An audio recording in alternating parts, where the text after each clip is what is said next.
Requirement है, ratio है, वो रेशियो है हमारा जो फर्स्ट ईयर है उसके लिए है 6+5+1, दैट मीन्स इंक्लूडिंग डीन और principal 5 faculty for first year, and for second year it is 8+9,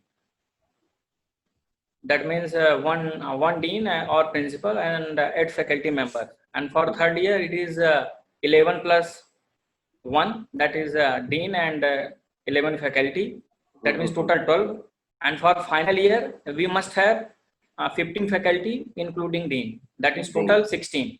Yeah, 16 members. Yes, yes. So total 15+1. Or what is the fee structure regarding public sector universities and private sector universities? कितना difference होता है fees का? फी difference तो है, government की जो फी है वो कम है rather than प्राइवेट ऑर्गेनाइजेशन, और प्राइवेट सेक्टर में जो फी स्ट्रक्चर है वो डिपेंड करता है यूनिवर्सिटीज और स्टेट गवर्नमेंट का अपना सब्जेक्ट होता है वो, और उनकी मीटिंग होती है और उस मीटिंग में वो लोग फी स्ट्रक्चर डिसाइड करते हैं, तो that is very upon variation due to institute to institute variation करता है ये। क्योंकि अगर हम पाकिस्तान में बात करें तो definitely there is a big difference between private sector and public sector. अगर मैं पंजाब यूनिवर्सिटी की बात करूं तो जो वो चीज पब्लिक सेक्टर यूनिवर्सिटी, उसकी जो मॉर्निंग फीस है वो तकरीबन 20 to 25,000 है per year. Okay. And in here also in public sector here in also something like that, not more than that. 20 to 25 years, but in private institutes they are charging around about 1 lakh रुपया तक charge करते हैं पर semester. Okay. India में भी कुछ organisations हैं जो इनका फी स्ट्रक्चर है 60-70,000, 1 lakh, but not below 50,000. Any private institution not below 50,000. It is more than 50,000. But in Pakistan they have round about semester system जो है 1 लाख रुपया मिनिमम चार्ज करते हैं पर semester. Okay, per semester 1 lakh. 1 lakh. Oh, here India में तो फिलहाल पर सेमेस्टर 1 lakh नहीं है। Yearly it may be 1,10,000, 1.2, 1.1, it may be, but not 1 lakh per semester. It is too much. Like in Pakistan हमारे एक यूनिवर्सिटी है, university of Lahore, it is a private sector university. उनकी जो ईयरली फीस है वो तकरीबन 1 लाख या 1,25,000 के राउंड अबाउट है सेमेस्टर की फीस। ओके। और जो गवर्नमेंट सेक्टर है वो जरा उनकी कम होती है, लेकिन वो आपने डिफरेंस महसूस किया है कि जो पब्लिक सेक्टर यूनिवर्सिटी का ग्रेजुएट होता है और जो प्राइवेट सेक्टर यूनिवर्सिटी का ग्रेजुएट होता है उसमें कितना डिफरेंस होता है? देखिए सर, डिफरेंस तो मैं ऐसे डिफरेंशिएट करना बहुत मुश्किल होगा, but it is depend upon the infrastructure of the organisation. Definitely government organisation है पर डायरेक्ट फंडिंग उनके पास फाइनेंस की दिक्कत नहीं होती है क्योंकि गवर्नमेंट उनको सपोर्ट करती है। तो जो भी सोफिस्टिकेटेड इंस्ट्रूमेंट्स हैं, क्वालिटी ऑफ टीचिंग है और रिन्यूमरेशन ऑफ द टीचर्स है, वो वहाँ पर फिक्स्ड क्राइटेरिया रहता है, so there is an satisfaction. And in private sector ये डिपेंड करता है कि आपकी सोर्स ऑफ इनकम क्या है, आपका विजन क्या है, आपका गोल क्या है, आप कैसा क्वालिटी ऑफ एजुकेशन देना चाहते हैं। So that is independable subject. Salary में भी डिफरेंट, इंफ्रास्ट्रक्चर में भी डिफरेंट, बट पीसीआई, एआईसीटी और गवर्नमेंट का काफ़ी रेगुलेशन है, सो जिसके कारण पे स्ट्रक्चर एंड अदर क्वालिटीज सारी चीज़ें अप टू द मार्क हैं। सो प्राइवेट ऑर्गेनाइजेशंस और गवर्नमेंट ऑर्गेनाइजेशन सारे क्वालिटी ऑफ एजुकेशन ऑफर कर रहे हैं, और जहाँ थोड़ा बहुत लैकुना है या लूप होल्स है वो अभी सारी चीज़ें यहाँ इंडिया में ऑनलाइन सिस्टम हो चुका है। पहले क्या होता था कि अगर कोई भी इंस्पेक्शन होना है तो वो ऑफलाइन रहता था, तो अगर चीज़ है तो भी ठीक है, नहीं है तो थोड़ा बहुत मैनेजेबल था। लेकिन जब से ऑनलाइन इंस्पेक्शन हमारा स्टार्ट हुआ है, अगर एक हमारा CIF होता है और एक हमारा SIF होता है, स्टैंडर्ड इंस्ट्रूमेंटेशन फैसिलिटी, तो उस SIF के हिसाब से पर लैब हमारे पास इंस्ट्रूमेंट कितने हैं, क्योंकि एक बैग हमारा जो अगर 60 का इनटेक है तो 60 के इनटेक में हमारा जो प्रैक्टिकल ग्रुप हम बनाते हैं वो A, B एंड C, तो that means each group having 20 students. तो 20 स्टूडेंट्स के एक्सपेरिमेंट के लिए ईच स्टूडेंट के लिए जो रेशियो है वो सारे इंस्ट्रूमेंट उनको इंडिविजुअली मिलने चाहिए। तो जब इंस्पेक्शन होता है तो उसकी ऑनलाइन रिकॉर्डिंग होती है और सेम डे वो रिपोर्ट चली जाती है। सो देयर इज कोई ऐसा बैकडोर नहीं है कि आप बच सकते हैं। तो quality of education but obvious since last 10 year काफ़ी इंक्रीज हुआ है और it is very satisfactory. And private organisations and government organisations अभी रिसर्च एंड डेवलपमेंट के लिए काफ़ी फोकस्ड हैं, और आयुर्वेद और न्यूट्रिशंस के लिए और आपके जितने भी फाइटो हर ड्रग्स हैं उनको कैसे हम आइसोलेट करें, कैसे उनको एड्रेस करें, सो दैट हमारे पास एक सब्स्टिट्यूट और नया मॉलिक्यूल हम एक्सट्रैक्ट कर पाएँ। तो इन दिस रिगार्ड काफ़ी ऑर्गेनाइजेशंस अच्छा काम कर रहे हैं वो, and day by day refine हो रहा है profession, no doubt, and hope so we can expect. And pharmacy is a noble profession, it is one of the best platform across the globe, because we are not a doctor, but directly we deals with medicines, and medicine is directly concerned with the life of humans. So there is a huge budget from government and pharmaceutical industry and many others.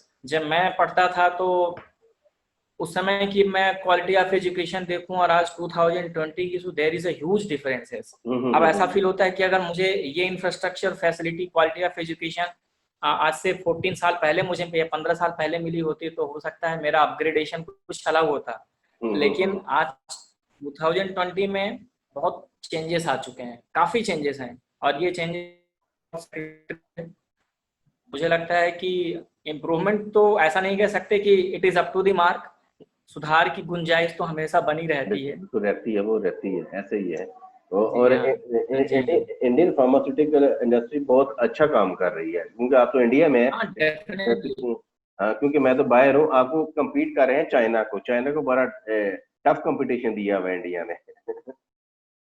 जी हाँ, जी हाँ, हाँ, India is working on that, and either Cipla हो, Ranbaxy हो, and these are the multinational company over here, and जितना भी manufacturing होता है India में वो सारा एक्सपोर्ट होता है, रॉ मटेरियल्स भी यहाँ हमको मिल जाते हैं आसानी से। तो काफ़ी ऑर्गेनाइजेशंस काम कर रहे हैं, एंड कोविड जो हमारा भी चल रहा है अक्रॉस दी ग्लोब, तो भारत बायोटेक एक फार्मास्यूटिकल इंडस्ट्री है in collaboration with Indian Council of Medical Research. So they are supposed to launch a vaccine in upcoming August month. This August. Yeah. After 15 yes, days. upcoming August. After, yes. After 15 days.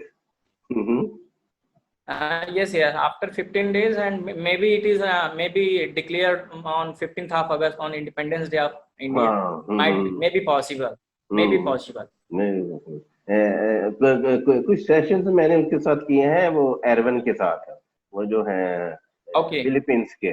yes, he is very great person, very great person। हाँ, क्योंकि मेरी उससे मुलाकात हुई थी ये अक्टूबर में, at the end of October, regarding हमारी जो फार्मेसी काउंसिल है ना, पाकिस्तान फार्मेसी काउंसिल, उसका वो एनुअल जो होती है उनकी कॉन्फ्रेंस, उस पे मेरी उससे मुलाकात हुई थी। एनिमल एथिक कमेटी के वो मेंबर होंगे, किसके सर अप्रूवल के लिए होगा? नहीं, एनिमल एथिक्स कमेटी होगी। नहीं, हमारी जो पाकिस्तान फार्मेसी काउंसिल है ना, उसकी जो एनुअल फार्मेसी कॉन्फ्रेंस होती है हर साल।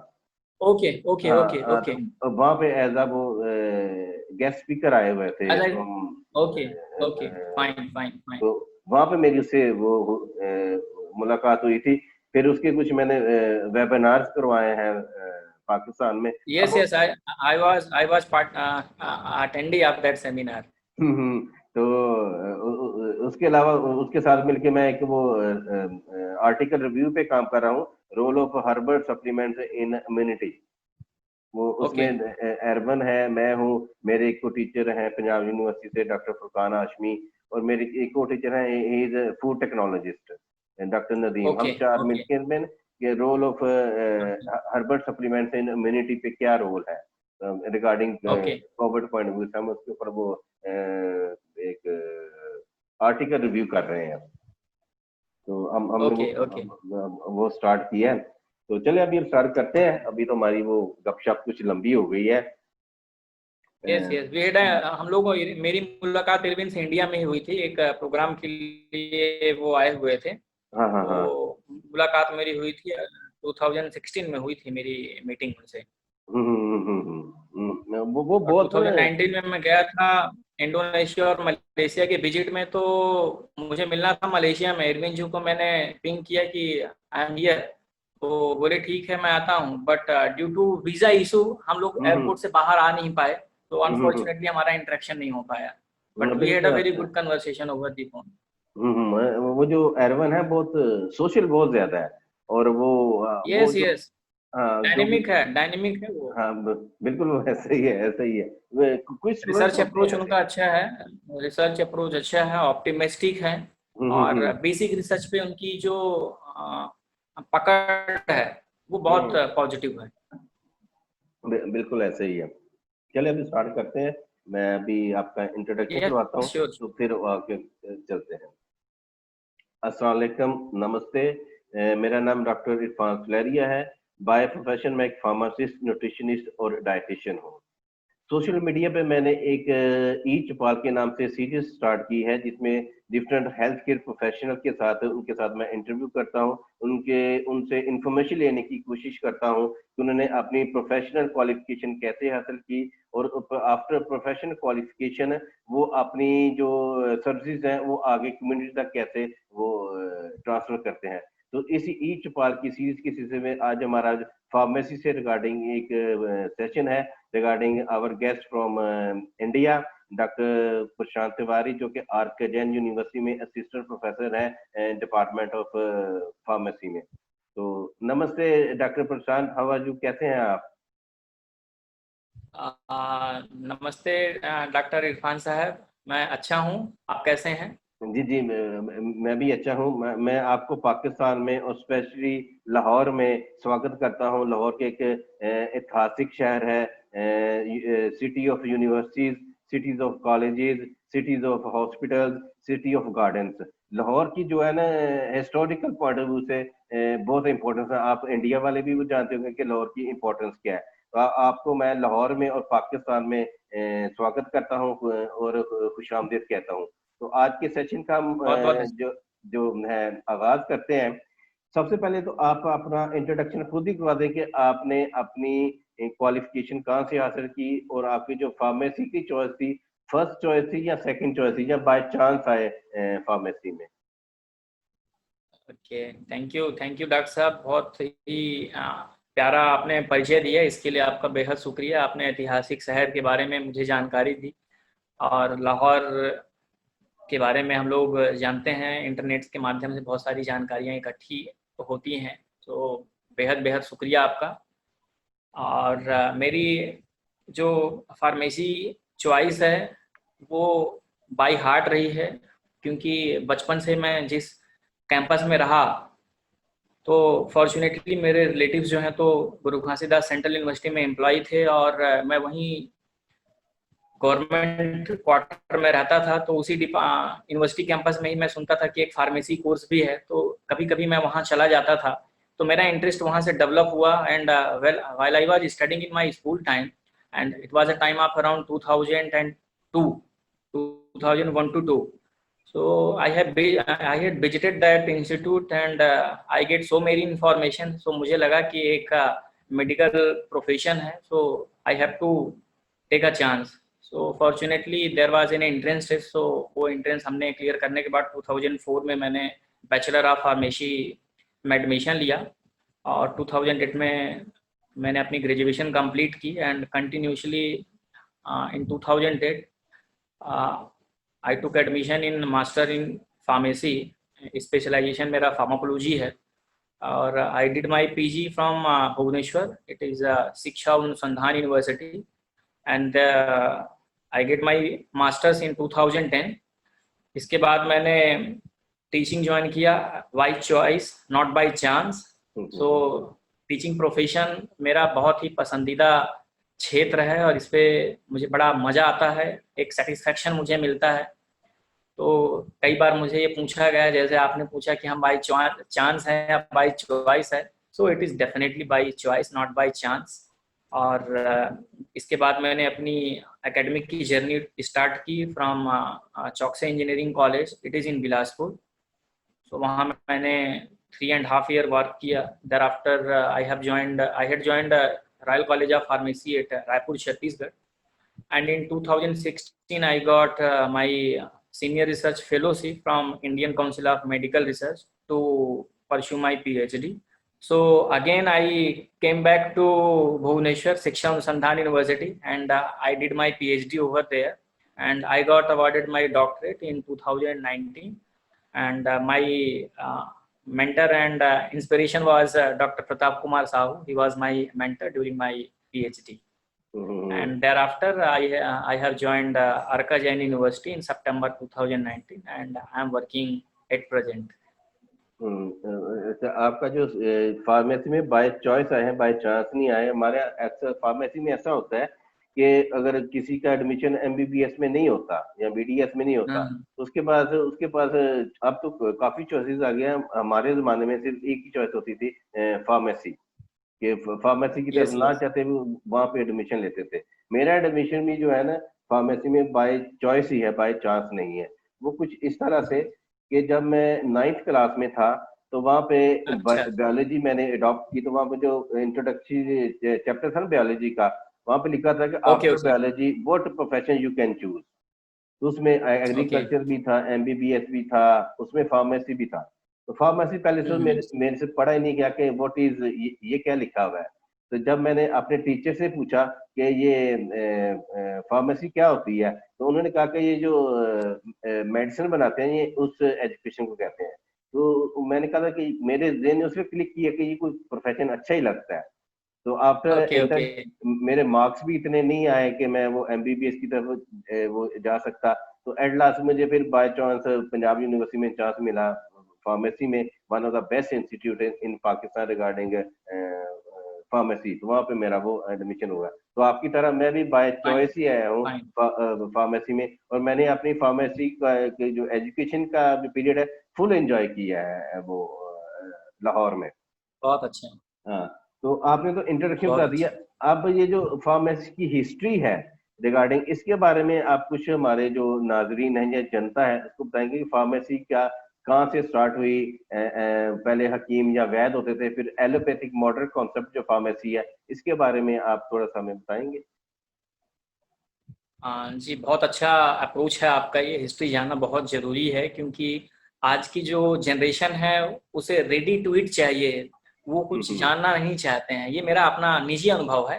हम्म तो फार्मेसी की हिस्ट्री तो अगर हम देखें तो जब हमने फार्मेसी सेंटेंस या ऐसी चीज़ें सुनी भी नहीं थी, तब से फार्मेसी चल रही थी। उसका फॉर्मेट अलग था, वो कुछ सिद्धा फॉर्मेट में था, यूनानी फॉर्मेट में रहा होगा, और आयुर्वेदिक फॉर्म में था, फिर एलोपैथी आ गया, फिर वो योगा एंड मेडिटेशन में कन्वर्शन उसका हो गया। तो जो हमारे वेदास हैं, ऋषि हैं, मुनि हैं, ये आज से 4000 5,000 साल पहले भी ट्रीटमेंट के लिए बहुत सारे नुस्खे अपनाते थे, और ये नुस्खे इतने बेहतरीन होते थे कि वो नुस्खे आते आते आते हमारे किचन तक पहुंच गए। जो हमारे बचपन में मुझे याद आता है कि जो हमारी दादी थी, नानी थी, वो हमें बहुत सारे ऐसे आयुर्वेदिक नुस्खे बताते थे कि चोट लग गई तो हल्दी लगा लो, या हमारी कहीं मोच आ गई किसी स्ट्रेस के कारण, तो फिर वो हमें मस्टर्ड सीड से मालिश करती थी, मसाज करती थी। तो ये फार्मेसी, अगर इसकी हिस्ट्री देखा जाए तो हम ये अगर कहें कि आज से 50 साल पहले आया या 100 साल पहले आया, तो ये गलत होगा। हाँ, 50 साल पहले की अगर हम बात देखेंगे तो इसका रिनोवेशन हुआ है, एक इनोवेशन हुआ है, ड्रग डेवलपमेंट का एक प्रोसीजर चेंज हुआ है। मुझे जितना समझ में आता है, अप्रोक्सीमेटली 1852 1850 या के आसपास से अमेरिकन साइंटिस्ट थे, उन्होंने एक ड्रग डेवलपमेंट किया, और वो फिर वहाँ से आते आते आते स्टार्ट हुआ एक मॉडर्न फार्मास्यूटिकल इंडस्ट्री की बात आई। अगर हम पहली एंटीबायोटिक्स की बात करें तो अलेक्जेंडर फ्लेमिंग ने जो हमारी एंटीबायोटिक डेवलप किया, वो वर्ल्ड वार के टाइम पे समझ में आया कि ये ड्रग जो हो सकती है तो एंटीबैक्टीरियल हो सकती है। वो भी उन्होंने पूरी उम्मीद छोड़ दी थी कि ये कुछ ऐसा हो सकता है, लेकिन कहते हैं कि आप प्रयास करते रहिए और अगर लगन है, ईमानदारी है, तो निश्चित तौर पर रिजल्ट भी उसका बहुत पॉजिटिव आता है। तो फिर उन्होंने देखा कि सेकेंड वर्ल्ड वॉर के टाइम में जो उनकी इनोवेटिव अप्रोच थी वो काम किया और एंटीबायोटिक्स हुआ। और आज 2020 में इतने जनरेशन क्लासेस हो चुके हैं, first generation, second generation, third generation and so on, there are classes of antibiotics जो कि हमारे different bacterial infection, viral infection को सॉर्ट आउट करने के लिए हम यूज करते हैं। बट बीइंग अ फार्माकोलॉजिस्ट, मेरा सजेशन ये जरूर रहेगा कि एंटीबायोटिक्स का यूज हम जितना कम कर सकें उतना अच्छा है, क्योंकि आज का जो प्रिस्क्रिप्शन मैंने देखा हुआ है मॉडर्न एरा में, वो ऐसा हो चुका है कि एक जो फिजिशियन होता है तो पूरे 2 से 3 पेजेस का एक लंबा प्रिस्क्रिप्शन करता है और उसमें 2 से 3 कैटेगरी की एंटीबायोटिक्स होती है to get relieve, immediate relief, because हमारे पास पेशेंस नहीं है उस पेन को बियर करने के लिए।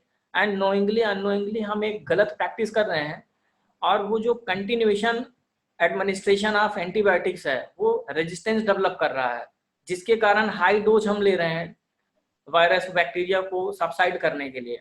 और ये high dose for the time being उस बैक्टीरिया वायरस को तो किल करता है, but apart from that it causes multi dimensional adverse effect, multi failure of organs. आपकी लिवर सिरोसिस हो सकती है, किडनी डैमेज हो सकता है, and there may be chances of degradation of WBC cells which is a most important cell जो आपके immune system को थ्रू आउट ईयर डेवलप करके रखती है। एक इंटरेस्टिंग मुझे बात याद आती है कि अगर कीमोथेरेपिक पेशेंट कोई है, कोई कैंसर पेशेंट है, उसे हम ट्रीटमेंट करने के लिए कीमोथेरेपिक ड्रग कंटिन्यू देते हैं, जिसके साइड इफेक्ट भी बहुत हैं। फायदा तो केवल एक ही है कि हाँ चलिए कैंसर आपका सबसीड हो जाता है, but after that there are so many, hair removal चालू होता है, क्लोजिया हो जाता है, इन्फेक्शन स्टार्ट हो जाता है, जो WBC सेल्स है वो धीरे धीरे डिग्रेड हो जाती है और पेशेंट की डेथ हो जाती है। तो एंटीबायोटिक्स के अगर फायदे हैं तो उसके नुकसान भी बहुत हैं। तो हमें उन नुकसान को, उसके उससे होने वाले जो मेजर एडवर्स इवेंट हैं उनको कैसे हम काउंटर कर सकें, और जितना कम से कम हम एंटीबायोटिक्स का यूज करें उतना ही अच्छा होगा। क्योंकि इम्यून सिस्टम के बारे में अगर हम देखें तो देयर आर 2 थिंग्स। एक है एक्वायर्ड इम्यूनिटी सिस्टम जो कि हमें ईश्वर ने दिया हुआ है जन्म के साथ, दूसरा है जो है सिंथेटिक जो कि हम ड्रग्स के थ्रू लेते हैं। तो इट मीन्स बॉडी में ऑलरेडी एंटीबायोटिक्स डेवलप्ड है, थ्रू आउट ईयर हम ड्रग डिपेंडेंसी नहीं होती है हमारी। जो हमारा लाइफ स्टाइल है, जो हमारी न्यूट्रिशन है, जो हमारे सप्लीमेंट्स हैं, it play a very major and vital role to boost up our immunity rather than synthetic drug. तो हिस्ट्री तो हमारी बड़ी खूबसूरत है, और आज हमारी जो फार्मास्यूटिकल इंडस्ट्री है, ये कहना चाहिए जो ड्रग डेवलपमेंट का एरिया है वो इतना एडवांसमेंट हो चुका है कि आज से 20 साल, 30 साल या 40 साल पहले कैंसर जैसे जो बीमारी होती थी वो लाइलाज होती थी, टीबी भी लाइलाज होता था। लेकिन आज ड्रग डेवलपमेंट या हेल्थ सेक्टर इतना एडवांस हो चुका है, अपने आप को अपग्रेड कर चुका है कि latest medicine, latest drug, latest technology के इंटरवेंशन से हमने बहुत बीमारियों को पीछे छोड़ा है, और आगे भी चैलेंजेस हमारे पास बहुत हैं। आज 2020 में unfortunately we are across the globe suffering from corona virus. हमारे पास कोई इसके लिए कारगर इलाज नहीं है, सब्स्टिट्यूट्स हैं, हम उसको यूज कर रहे हैं, इम्यून बिस्टअप कर रहे हैं, एंटीबायोटिक्स ले रहे हैं, पैरासीटामॉल्स ले रहे हैं, लेकिन जो मोर्टालिटी रेट है उसे हम कंट्रोल नहीं कर पा रहे हैं। और ये ऐसी इन्फेक्शन है कि टच करने से हो जा रहा है, तो ये एक टच डिजीज डेवलप हो गई है। ये हमारे लिए चैलेंज है पूरे विश्व के साइंटिस्ट के लिए, और इसमें हमें काम करने की बेहद ज़रूरत है।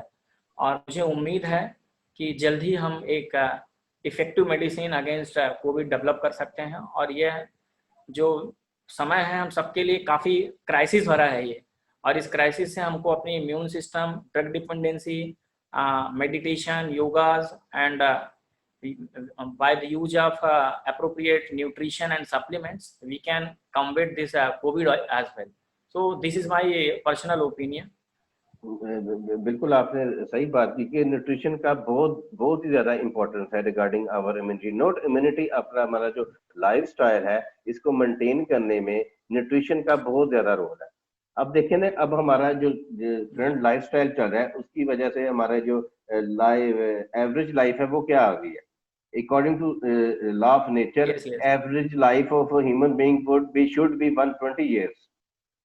तो अगर हम Yes, yes, देखें, yes. हाँ, अगर हम ज्यादा पुरानी बात ना करें, 20-25 साल पीछे चले जाएं तो किसी की मौत होती थी या डेथ होती थी किसी की, तो किसी को बताइए उसकी कितनी उम्र थी, 60 साल 70 साल एक एवरेज लाइफ थी। और हम अगर हम करंट इरा की बात करें तो एवरेज लाइफ 55 ईयर्स आ गई है due to our lifestyle, diabetes, hypertension, ये इसकी वो मेन रीजन है। Yes, आपने बात की कि एंटीबायोटिक yes, का yes. बहुत होता है, डेफिनेटली बहुत ज्यादा यूज हमारे पाकिस्तान में भी बिल्कुल ऐसा है कि जब हम पेशेंट डॉक्टर के पास जाता है वो एक लंबी चौड़ी सी लिस्ट बना देता है मेडिसिन की, तो उसमें 3-4 एंटीबायोटिक मस्ट होती हैं। उसमें फिर ड्रग इंटरेक्शन भी होते हैं, ड्रग फूड इंटरेक्शन भी होते हैं। अब इसमें बहुत सी चीजें इन्वॉल्व हैं। अब इसमें फार्मास्यूटिकल इंडस्ट्री भी डेफिनेटली उसका रोल भी है, वो भी डिफरेंट वे से डॉक्टर्स को ब्राइब्स करती हैं ताकि उनकी वो प्रोडक्ट लिखे और उनको वो रेवेन्यू जनरेट हो। और एक एंटीबायोटिक स्टूडियोशिप प्रोग्राम है, इसमें फार्मासिस्ट का बहुत ज्यादा रोल है कि आप जितना मिनिमम यूज ऑफ एंटीबायोटिक्स करेंगे उतना आपका रेवेन्यू भी कम होगा, आपकी जो हेल्थ बेनिफिट है वो भी बहुत ज्यादा मिलेंगे। तो वो डेफिनेटली फार्मासिस्ट डॉक्टर साहब यहाँ पर एक जी जी डॉक्टर साहब, अगर आपकी परमिशन हो तो एक बात मैं कहना चाहता हूँ। जी जी जैसे आपने बात की है कि ड्रग एंटीबायोटिक्स का यूज और फार्मेसी का उसमें इन्वॉल्वमेंट क्या है। सो एज अ फार्माकोलॉजिस्ट, जितनी मेरी अपनी समझ है, नॉलेज है, मैं समझता हूँ कि अभी समय आ चुका है काफ़ी कंट्रीज में, अब्रॉड में अगर हम देखें, चाहे वो रसिया हो, जापान हो, अमेरिका हो, कनाडा हो,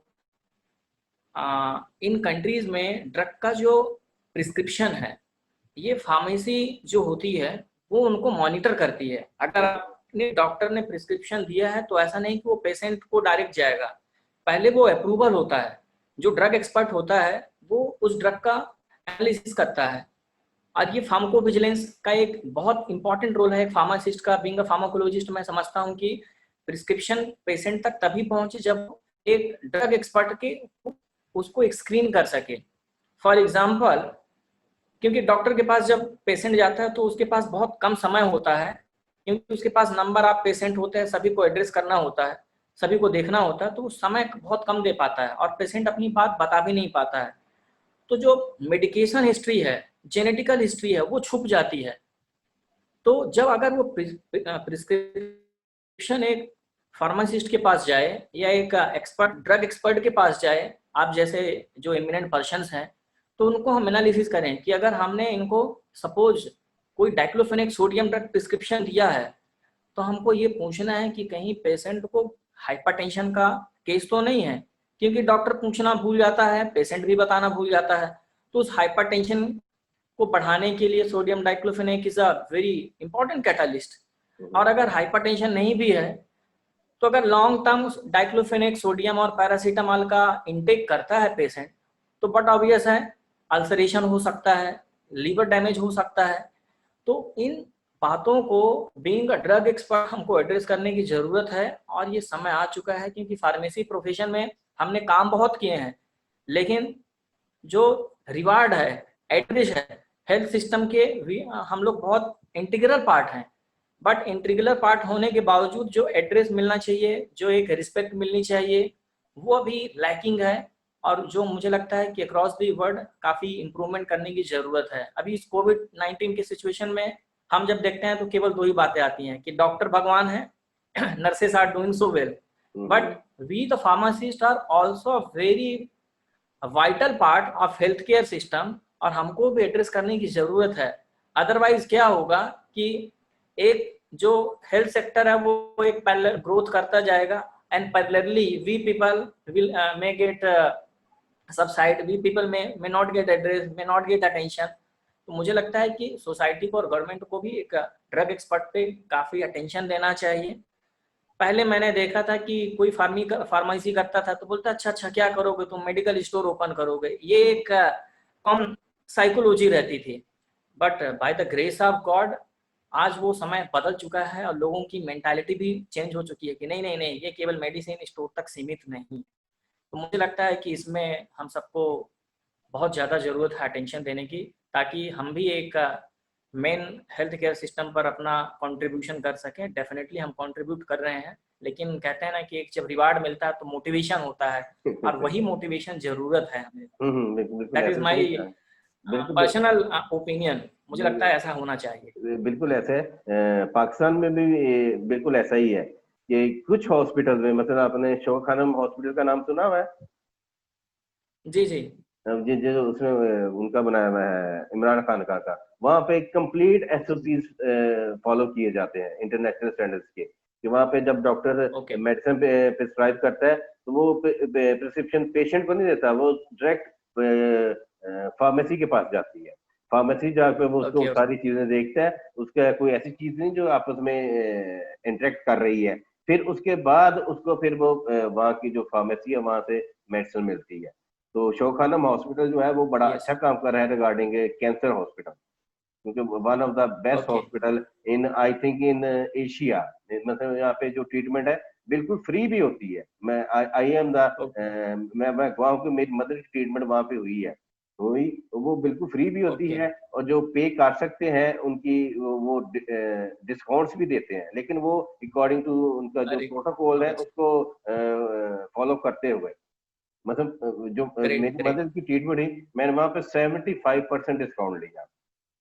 75% ओके। डिस्काउंट वो लिया, यानी हम 25% मैं पे करता था, 75% डिस्काउंट। कुछ ऐसे पेशेंट भी थे जो कि 100% डिस्काउंट पे थे। और वहाँ पे फार्मेसी का जो सेटअप है, फार्मेसी का, वो मेरी टीचर है, उन्होंने वहाँ पे वो स्टेब्लिश किया हुआ है। वहाँ पे अराउंड अबाउट 50 फार्मासिस्ट हैं शोक ओके। खानम हॉस्पिटल में, और they are doing excellent work.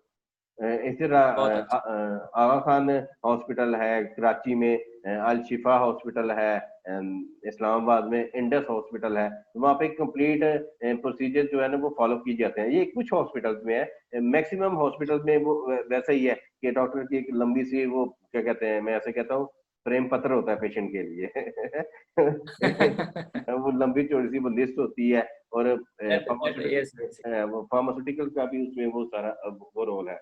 अब आपने हिस्ट्री को बता दें। ओके। अब ये हमारी जनता को, जो खासकर जो पाकिस्तान के अवाम है, ये बताएंगे कि कितने इंस्टीट्यूट हैं भारत में, इंडिया में, जो कि फार्मेसी की डिग्री या एजुकेशन दे रहे हैं? इन इंडिया बहुत सारे इंस्टीट्यूशंस हैं, और अगर मैं नंबर वाइज बात करूं तो जो हमारा लास्ट एकेडमिक सेशन है, उस सेशन का जो लिस्ट है उसके हिसाब से बैचलर इन फार्मेसी है वो इंडिया में अराउंड 1600, अप्रॉक्सीमेटली 1600 इंस्टीट्यूट हैं जो कि बैचलर इन फार्मेसी ऑफर करते हैं। And similarly diploma in pharmacy के लिए अप्रॉक्सीमेटली 14 टू 1500 स्टूडेंट्स इंस्टीट्यूट्स हैं जो डिप्लोमा इन फार्मेसी ऑफर करते हैं।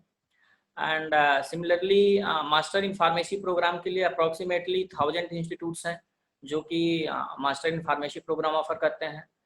और फार्म डी की अगर हम बात करें तो ये नंबर अराउंड 6 to 800 है। और फार्मेसी पीएचडी की अगर हम बात करें तो पीएचडी भी अप्रॉक्सीमेटली 700 to 1000 इंस्टीट्यूशंस हैं यहाँ पर जो कि पीएचडी प्रोग्राम ऑफर करते हैं। And all the institutes are approved by Pharmacy Council of India and as well as concerned state government and central government. यानी वो काफी लंबी लिस्ट है आपके, क्योंकि आपने 1600 का जो बैचलर्स करा रहे हैं, और फार्म डी का आपने कहा कि 8 to 900 जो फार्म डी करवा रहे हैं, फिर पोस्ट ग्रेजुएट करवा रहे हैं, पीएचडी करवा रहे हैं, फिर आपका डिप्लोमा कोर्सेज भी वो करवा रहे हैं इंस्टीट्यूट, जो कि Yes, 2 years yes. वो प्रोग्राम है। ये तो आपने वो सारा ये बता दिया। डिप्लोमा 2 year प्रोग्राम है हाँ जी। बिल्कुल। हमारा जो डिप्लोमा है वो आपका तो इंटर के बाद हो रहा है, हमारा ये आफ्टर मेट्रिकुलेशन होता है। जब आप मैट्रिक करते हैं तो it is a 2 year program, okay जिन्होंने वो ओके ओके साइंस के साथ किया हो, उसको हम कहते हैं pharmacy okay technician. Technician course होता है 2 इयर्स का, ओके ओके लेकिन वो मैट्रिक के बाद ओके होता है। अब आप ओके आते हैं कि ड्यूरिंग, आपने जैसे बताया कि आपकी जो फार्मेसी है बाय चॉइस है, अपनी चॉइस से आए, तो क्या क्या हर्डल्स आई ड्यूरिंग आपको एजुकेशन में और प्रोफेशनल लाइफ में? बहुत अच्छा सवाल है आपका। और मुझे लगता है कि जीवन में जब तक कोई हर्डल्स आता नहीं है तो सक्सेस भी नहीं मिलती है। तो जब मैंने स्टार्ट किया तो मेरी व्यक्तिगत समस्या ये थी कि I was a Hindi medium scholar, क्योंकि हिंदी मीडियम से मैंने पढ़ाई किया, अपनी स्कूलिंग किया, और डायरेक्टली मेरा ट्रांसफॉर्मेशन हो गया, लैंग्वेज चेंज हो गया, दैट इज़ कम्युनिकेशन कह सकते हैं। तो ये कम्युनिकेशन की जो प्रॉब्लम है ये बहुत सारे स्टूडेंट्स में आती है, क्योंकि हम सब लोग गांव के बच्चे हैं। गांव में हम लोगों ने अपनी एजुकेशन लिया हुआ है, और फिर जैसे ही हमारी इंटर कंप्लीट होती है तो पेरेंट्स काफ़ी वरीड होते हैं कि बच्चे का फ्यूचर क्या होगा। तो फिर वो देखते हैं कि हमको एक इंस्टीट्यूशन में एडमिशन देना है। फिर वो गांव से निकल करके शहर में जब आते हैं तो वो जो टाइम होता है काफ़ी डिफ़िकल्ट होता है। और फर्स्ट ईयर का जो टाइम होता है वो इसलिए बहुत इम्पॉर्टेंट होता है, क्योंकि फर्स्ट ईयर एक बेसिक नॉलेज होती है किसी भी कोर्स की, एक बेसिक इंट्रोडक्शन होता है, क्योंकि उसमें हम मदर सब्जेक्ट का इंट्रोडक्शन कभी नहीं रखते हैं। मदर सब्जेक्ट हमारे अपकमिंग सेमेस्टर या ईयर में रहते हैं। तो language is a biggest challenge. Second thing, क्योंकि फार्मेसी एक प्रोफेशनल कोर्स है, टेक्निकल कोर्स है, तो finance is a biggest issue.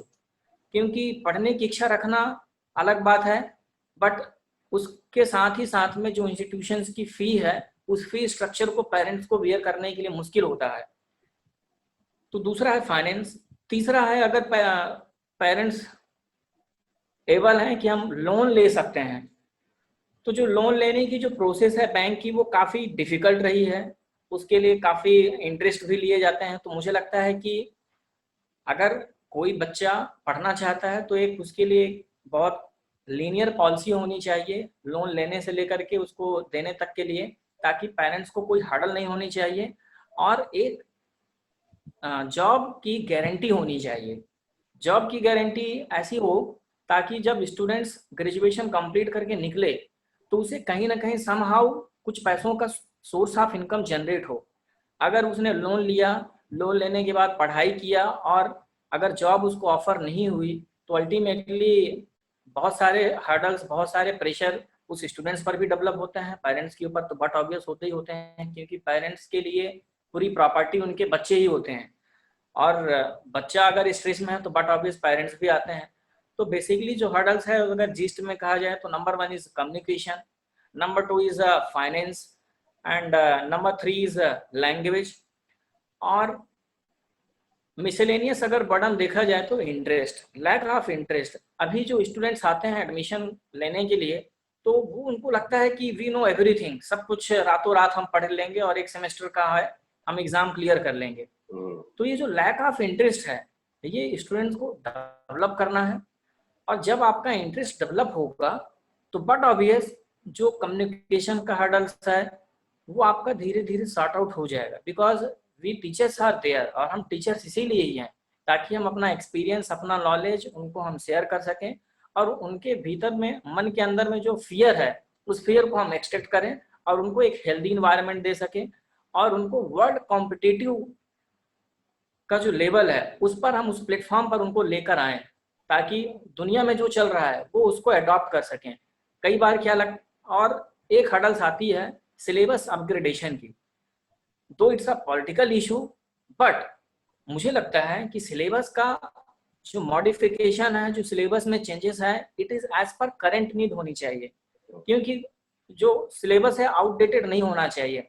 जैसे जैसे टाइम चेंजेस हो रहा है, हेल्थ सेक्टर की जो डिमांड है एंड बेसिकली फार्मास्यूटिकल इंडस्ट्रीज की जो डिमांड है, उनकी क्या क्राइटेरियाज हैं। Suppose quality assurance, quality control की अगर हम बात करें तो हमें कोई सब्जेक्ट ऐसा रखना चाहिए जो कि completely QC and QA oriented होना चाहिए। स्टूडेंट्स अगर फार्माको विजिलेंस में अपना करियर इंटरव्यू करना चाहता है, डेवलप करना चाहता है, तो उसको pharmaco vigilance, drug development, drug adversity, से रिलेटेड कोई प्रोग्राम साइमल्टेनियसली चलते रहना चाहिए, जो कि इंस्टीट्यूट उसको बोनाफाइड कर दे। और अपार्ट फ्रॉम बैचलर, ही और सी में tech diploma program of 3 month or training program. Drug regulatory affair is a biggest hub. We can think हम वहाँ पर भी अपना कैरियर बहुत अच्छे से बना सकते हैं, because pharmaceutical industry is drug expert. वहाँ पर भी आपकी लेजिस्लेटिव इश्यूज होते हैं, ड्रग लेजिस्लेटिव इशू होते हैं, जो कि आपके food and drug administration, US FDA, उन सारे क्लॉज को वो समझे। And drug regulatory affair is my favourite subject.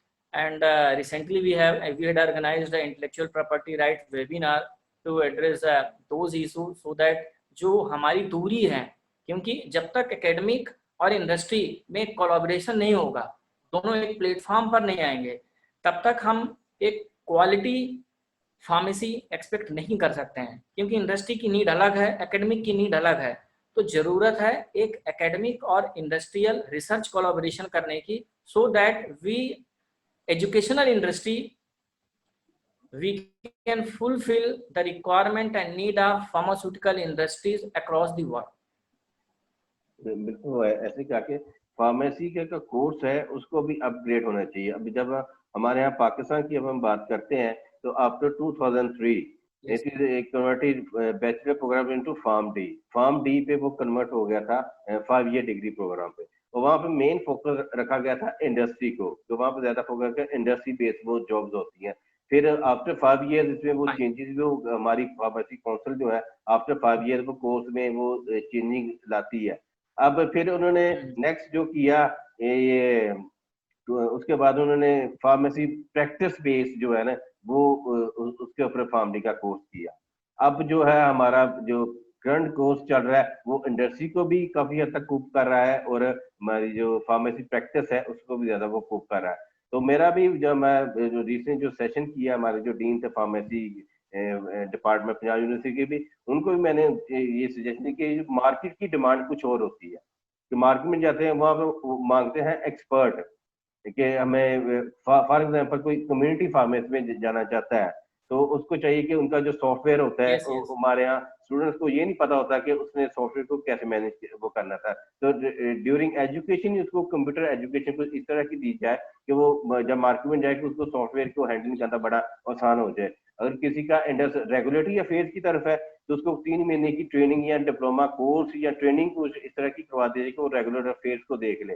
कोई अगर इंडस्ट्री की तरफ जाना चाहता है तो 3 महीने का कोई इंटर्नशिप प्रोग्राम ड्यूरिंग एजुकेशन उसको ऑफर कर दिया जाए कि वो इंडस्ट्री में जाके इंडस्ट्री के जो नो हाउस है उसको वो कर सकते हैं। तो अपग्रेड जो ग्रेड है कोर्स वो बहुत with the passive time. Industry की जब कोलैबोरेशन नहीं होगी तो हमारी जो एजुकेशन सेक्टर भी उसको वो कम्पीट नहीं कर सकता।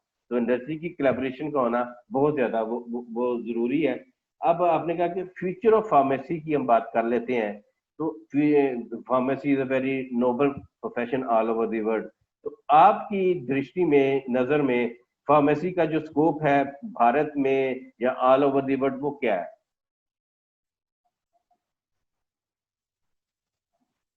ये मेरे दिल के बहुत करीब ये सवाल रहता है, और जब मैं क्लास में जाता हूँ तो स्टूडेंट से मेरी गुजारिश रहती है, उनसे मैं पूछता हूँ कि आपका ग्रेजुएशन जब कंप्लीट होगा तो क्या प्लान है आपका। तो बड़े फ्रैक्चर्ड आंसर मुझे मिलते हैं डॉक्टर साहब, और जानकर मुझे हंसी भी आती है। और क्योंकि वो स्टूडेंट्स हैं, बच्चे हैं, तो बड़े नॉटी रहते हैं। तो कुछ का जवाब रहता है कि सर हम जॉब करेंगे, कुछ का जवाब रहता है कि हम आगे फर्दर पीजी करेंगे। फ्यूचर प्लानिंग उनकी कुछ ऐसी रहती है, कुछ का रहता है मुझे बिजनेस करना है। That's all fine. लेकिन जो आंसर एज ए टीचर मैं एक्सपेक्ट करता हूँ कि आपकी ग्रोथ कहाँ है, कहाँ आपका फ्यूचर है, तो बच्चे बड़े कंफ्यूजिंग रहते हैं। तो मुझे लगता है कि जो फार्मेसी का फ्यूचर है वो इतना ब्राइट है कि हम इमीडिएटली बी फार्मा या डिप्लोमा करने के बाद अगर हम प्लेसमेंट की बात करें तो केवल वर्ल्ड वाइड एक फार्मेसी एक ऐसा कोर्स मैं कह सकता हूँ, आई कैन नॉट कमिटमेंट, लेकिन ऐसा मैं कह सकता हूँ कि अगर उनके पास कोई जॉब अपॉर्चुनिटी नहीं है, so they can establish their own medicine store. That is a Entrepreneurship. Medical representative is one of the best profession. Immediately they can get a job, so there is also a huge chances. Then further study that means masters in pharmacy, यह भी एक बहुत अच्छा scope है अगर कोई diploma या B farm के बाद अपना करियर स्टेब्लिश करना चाहता है, so they can do their masters.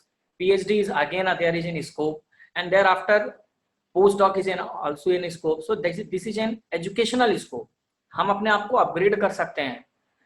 इसके बाद अगर हम इंडस्ट्री पॉइंट ऑफ व्यू से देखें तो pharmaceutical industries are need a good quality of scholars. So drug quality control, quality control development, quality assurance, production development, and there is different position for managerial position. So they can be a manager of different stream like packaging, like production, like research. Then research and development में भी बहुत अच्छे scope हैं, जैसा कि आज हमने काफ़ी डिस्कशन किया कोविड-19 के लिए, तो रिसर्च एंड डेवलपमेंट में आगे आने की ज़रूरत है. Research and development is a huge area, huge money, and there is an stability of life also. तो research and development is one of the best area. And similarly formulation, F&D, formulation and drug development, क्योंकि drug का development बहुत ज़रूरी है. Drug का format क्या होगा, drug का डोजेस फॉर्म क्या होगा, उसकी डिजाइनिंग कैसे करनी है, उसकी इफिकेसी कैसे इनहांस करनी है. So that is a part of formulation and drug development, जिसमें आपके बेसिकली फार्मास्यूटिकल इंडस्ट्री में जो हैं तो वो जो मास्टर्स करते हैं तो फार्मास्यूटिक सब्जेक्ट में इंडिया में करते हैं और उनके लिए ग्रोथ काफ़ी रहती है. और मुझे लगता है कि फार्मास्यूटिकल इंडस्ट्री में फार्मेसी के तो सारे सब्जेक्ट के लिए कंट्रीब्यूशन है, but specially in terms of pharmaceutics काफ़ी ग्रोथ है इन F&D. R&D में तो सबका कंट्रीब्यूशन है, चाहे वो फार्मास्यूटिकल फार्माकोलॉजी हो, कॉग्नोसी हो, केमिस्ट्री हो, इंडस्ट्रियल फार्मेसी हो, माइक्रोबायोलॉजी हो. सो that is depend upon the nature of the product. हम कौन से प्रोडक्ट के लिए एम्फेसाइज कर रहे हैं, हमारा टारगेट क्या है. Now pre clinical and clinical research भी हमारे पास एक अच्छा ऑप्शन है. प्री क्लिनिकल में मोस्टली हम उसको उतना एम्फेसाइज नहीं करते, उतना फोकस नहीं करते हैं, क्योंकि लगता है कि हम क्या करें. But being a pharmacologist, pre clinical study is very important, क्योंकि जो ड्रग की स्क्रीनिंग प्रोसेस है वो बहुत सारे मेथड से गुजर कर आती है, चाहे वो हाई थ्रूपुट स्क्रीनिंग हो, कंप्यूटेशनल स्क्रीनिंग हो, ड्रग टेस्टिंग हो.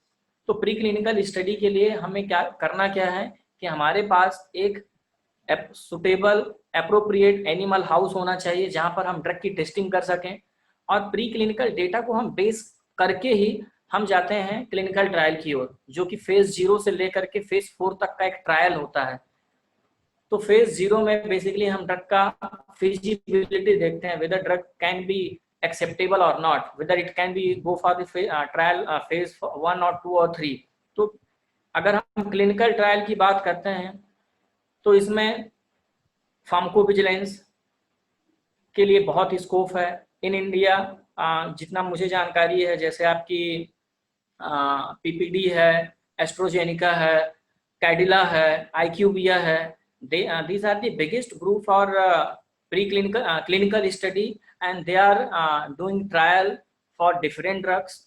So clinical trial is a very good opportunity for students, they can make their career. और इन इंडिया मैंने जो देखा हुआ है तो पैकेजेस आर वेरी गुड. एक फ्रेशर स्टूडेंट्स भी अगर जाता है क्लिनिकल ट्रायल के फेज में इंडस्ट्री में, क्लिनिकल इंडस्ट्री में जाता है, तो उसका इनिशियल पैकेज अराउंड 3.5 to 3.8 के आसपास रहता है. That is depend upon the different pharmaceutical industry, but minimum they can get 3 lakhs. तो पैकेज कोई बुरा नहीं है. और after then experience there is a huge scope and you can enhance your package. There is no limit.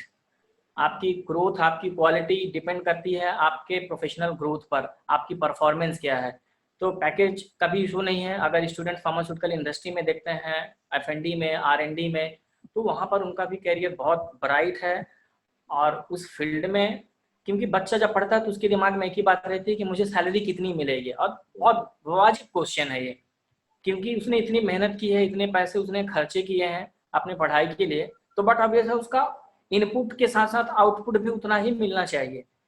तो initially students को ये fear रहता है कि यार मुझे 5 लाख का पैकेज क्यों नहीं मिला, या 4 लाख का पैकेज क्यों नहीं मिला, मुझे 2 लाख का पैकेज क्यों नहीं मिला। तो ये मेरा सजेशन है, मेरे अनुभव के आधार पर, मेरे नॉलेज के आधार पर, कि आपको इनिशियली जो इंडस्ट्रीज पैकेज ऑफर करती हैं तो ये आपको ट्रेनिंग देती है, आपको सिखाने के लिए अपने पैसे इन्वेस्ट करते हैं ये। और जब आप ट्रेंड हो जाते हैं, 1 साल जब आपकी ट्रेनिंग कंप्लीट हो जाती है, फिर आप परमानेंट एम्प्लॉय हो जाते हैं उस ऑर्गेनाइजेशन के, आपको हाइक भी मिलती है। और ये कोई ऐसा सेक्टर नहीं है कि आपको 1 साल के बाद हाइक मिलेगी, आप क्वार्टरली इंसेंटिव मिल सकता है, हाफ ईयरली अप्रीजल आपको मिल सकता है, ईयरली तो मिलता ही मिलता है। सो और इंडस्ट्रीज जो होती हैं तो उनके आपके हेल्थ के लिए भी वो कंसर्न होते हैं, आपकी पीएफ वगैरह भी वो टाइम टू टाइम मिलता है। So it means job stability is there. और अगर आपने मिनिमम 1 से 2 साल इंडस्ट्री में सरवाइव कर लिया, सो आपका फ्यूचर बहुत अच्छा है। क्योंकि इनिशियली कोई भी जो एरिया होता है उसे जानने के लिए, समझने के लिए वक्त लगता है। और जब आप उस प्रोफेशन को समझ पाते हैं, जानते हैं, तो आपकी प्रोफेशन के लिए एक लॉयल्टी डेवलप होती है, आपको उससे कह सकते हैं प्यार हो जाता है। और जब आपको अपने जॉब से प्यार होता है तो फिर आपकी ईमानदारी भी बढ़ती जाती है। और जब आप ईमानदार होते हैं तो बट ऑब्वियस है, आपके जो हायर अथॉरिटीज़ हैं, चाहे वो मैनेजर हो, प्रोफेसर्स हो, साइंटिस्ट हो, उनकी नज़र आप पर पड़ती है कि एक्स और Y student scholar are doing really good, so why not we may get a chance to them. और जैसे ही उनको एक मौका मिलता है वो अपने आप को फ्लरिश करते हैं, और वो एक पोजीशन जब गेन करते हैं तो जूनियर्स के लिए एक इंस्पिरेशन बनती है, इंस्टीट्यूट्स के लिए भी इंस्पिरेशन होती है कि हमारा एल्यूमिनी XYZ इंस्टीट्यूट में, इंडस्ट्री में, R&D में, क्लिनिकल रिसर्च के एरिया में अपना ग्रोथ कर रहा है। फार्मासिस्ट का एक मेजर रोल होता है।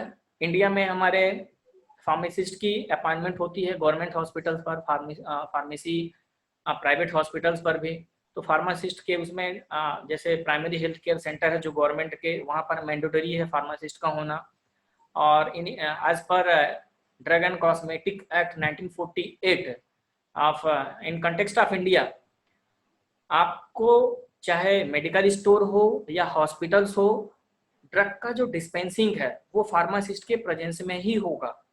That means there is a mandatory presence of pharmacist.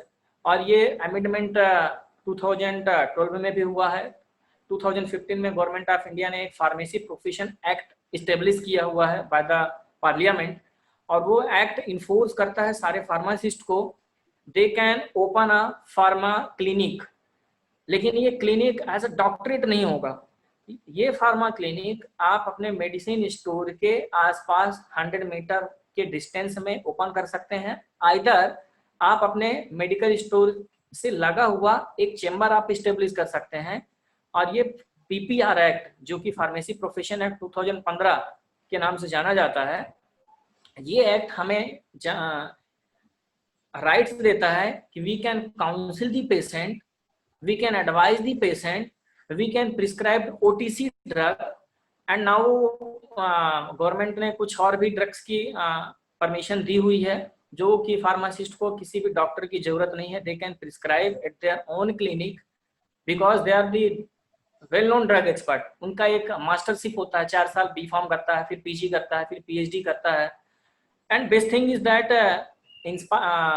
आपके काउंसलिंग के एवरेज में they can take a counselling fee even, क्योंकि एक न्यूट्रिशन चार्ज कर सकता है अपनी जब काउंसलिंग फी, एक डॉक्टर कर सकता है, तो व्हाई नॉट ड्रग एक्सपर्ट। तो इसको PPR एक्ट में गवर्नमेंट ऑफ इंडिया ने इम्पोज किया है, ये राइट्स दिए हुए हैं। बट थिंग इज दैट मेरा सजेशन ये होगा खुद के लिए भी और सारे व्यूअर्स के लिए भी, कि जब तक आपके पास बेसिक जानकारी ना हो अबाउट द ड्रग, तब तक आप कोई ऐसी काउंसलिंग ना करें जिससे कि किसी पेशेंट की लाइफ को थ्रेट हो। तो काउंसलिंग करने के लिए आपके पास प्रॉपर नॉलेज होना चाहिए, और आपकी जो लिमिटेशंस हैं उस लिमिटेशंस में ही ड्रग की काउंसलिंग करनी है।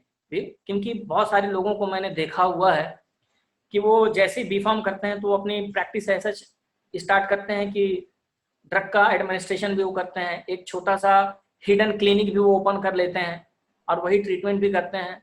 एंड मोस्टली रूरल एरिया में ज़्यादा देखा गया है, क्योंकि वहाँ पर गवर्नमेंट का एम्फेसाइज उतना रहता नहीं है, हॉस्पिटल्स रहते नहीं है, कोई इमरजेंसी हो तो क्या करें। तो फिर वही मेडिसिन स्टोर्स में जो लोग होते हैं, even they are not pharmacist, वो इंटर करके वहाँ पर ड्रग डिस्पेंसिंग कर रहे होते हैं और वही अपनी प्रैक्टिस चालू कर देते हैं। और I don't know about across the world, but I can say that in India and Pakistan it is well known as झोला छाप डॉक्टर। So ये जो झोला छाप डॉक्टर का जो कॉन्सेप्ट आया है, ये वही लोग हैं और इन्होंने ही प्रोफेशन को बदनाम किया हुआ है। काफी समय पहले इंडिया में एक कोर्स चलता था कि 3 साल की एक प्रैक्टिस होती थी और उस 3 साल की प्रैक्टिस के बाद ही वो लोग प्रैक्टिस करना चालू कर देते थे। 3 साल के कोर्स के बाद काफी उसमें argument, it was against the ethics, क्योंकि अगर MBBS 5 ईयर का कोर्स और एक MBBS के एवरेज आप सब्स्टिट्यूट 3 साल का दे रहे हैं, तो ये जस्टिस नहीं था। तो there is a huge scope. Government of India ने काफी इसमें प्रैक्टिस किया हुआ है और जो अब्रॉड में चल रहा है कि जब तक एक फार्मासिस्ट उस प्रिस्क्रिप्शन को अप्रूव नहीं करेगा तब तक वो प्रिस्क्रिप्शन अप्रूव नहीं होगा पेशेंट के लिए। यानी डॉक्टर के लिए मैंडेटरी है कि उस ड्रग का अप्रूवल फार्मासिस्ट से होना जरूरी है। तो ये बहुत बड़ा चैलेंज है, बहुत बड़ा रिवोल्यूशन है हम सबके लिए, ये एक अटेंशन है। और मैं उम्मीद करता हूँ कि आने वाले समय पे government of India, government of Pakistan. जी जी जी जी डॉक्टर प्रसाद तिवारी, आपने बिल्कुल ये है ना हकीकत जो है ना वास्तव में वो क्या हो रहा है कि पाकिस्तान में बिल्कुल वैसा ही हो रहा है कि कुछ हमारे जो फार्मेसी कम्युनिटी के लोग हैं, जब उनकी डिग्री कंप्लीट होती है, खासकर रूरल एरियाज में जाके, गाँव वगैरह में जाके, वहाँ पे अपना मेडिकल स्टोर बनाते हैं और अनएथिकल प्रैक्टिस स्टार्ट कर देते हैं। इंजेक्शन लगा रहे होते हैं, ड्रिप लगा रहे होते हैं। OTC ड्रग तो वो अलाउ है, लेकिन उसके अलावा भी वो प्रैक्टिस वो कर लेते हैं। तो हमारे यहाँ पाकिस्तान में है पंजाब हेल्थ केयर कमीशन। अब उनकी तरफ से उन्होंने बकायदा अलाउ नहीं करते फार्मेसिस्ट को एज अ इंडिपेंडेंट प्रैक्टिस कर सके। तो उन्होंने फिर कुछ फार्मेसीज सील्स भी की उन्होंने। तो इंडिया में डेफिनेटली इस तरह की, जैसे आपने कहा कि लोग वो करते हैं, खासकर जो रूरल एरियाज में जाके, वहाँ पे वो हेल्थ फैसिलिटी भी कोई इतनी ज्यादा नहीं होती, तो वो काम उनका वो चल रहा होता है। तो इसमें जो है ना with the passage of time जो है ना इम्प्रूवमेंट की वो काफी वो जरूरत रहती है। तो आपने सही बात की, जब एक फार्मेसी ग्रेजुएट इतना पैसा लगा के वो आता है, तो उसकी वो ये भी होती है कि मेरी फार्मेसी के बाद मेरी सैलरी कितनी लगेगी, उसकी भी होती है, उसके जो पेरेंट्स होते हैं उनकी भी वो होती है। तो सैलरी का जो प्रोसेस है वो with the passage of time increase होता है। एक यकदम आप 6 डिजिट को जंप नहीं करते। With the passage of time, with the training, आपका एक्सपीरियंस कितना है, उसके साथ आपकी जो है ना वो सैलरी बढ़ती है। अब आपने वो अंदर बात की थी, जैसे एक न्यूट्रिशनिस्ट चार्ज कर सकता है, MBBS डॉक्टर चार्ज कर सकता है, तो वाई फार्मासिस्ट अपनी सर्विस की क्यों नहीं चार्ज वो कर सकता। मैं डेफिनेटली ऐसे है कि मैं एज अ प्रैक्टिस न्यूट्रिशनिस्ट करता हूँ, मेरे जो सर्विस चार्जेस हैं, जो मेरे चार्जेस हैं सियालकोट में, मेरा जो होम टाउन है, वो डॉक्टर से ज्यादा है। मैं डॉक्टर मतलब 1000 रुपीज अपने वो ले रहा है, मेरी यहाँ पे 1500 चार्जेस है, क्योंकि हमारा वो टाइम पेशेंट के साथ ज्यादा लगता है। अकॉर्डिंग टू द एथिक्स, हमारा जो एक पेशेंट के साथ टाइम है 30 to 45 मिनट्स लगता है। उसकी हिस्ट्री लेना, फिर उसकी डाइट मॉडिफिकेशन करना according to his socio economic status के मुताबिक। हमने ऐसी चीज रिकमेंड कर दे कि जो हम मार्केट में अवेलेबल नहीं है, जो उसके पॉकेट से बाहर है, तो बड़ी चीजें हमें वो देखनी पड़ती हैं।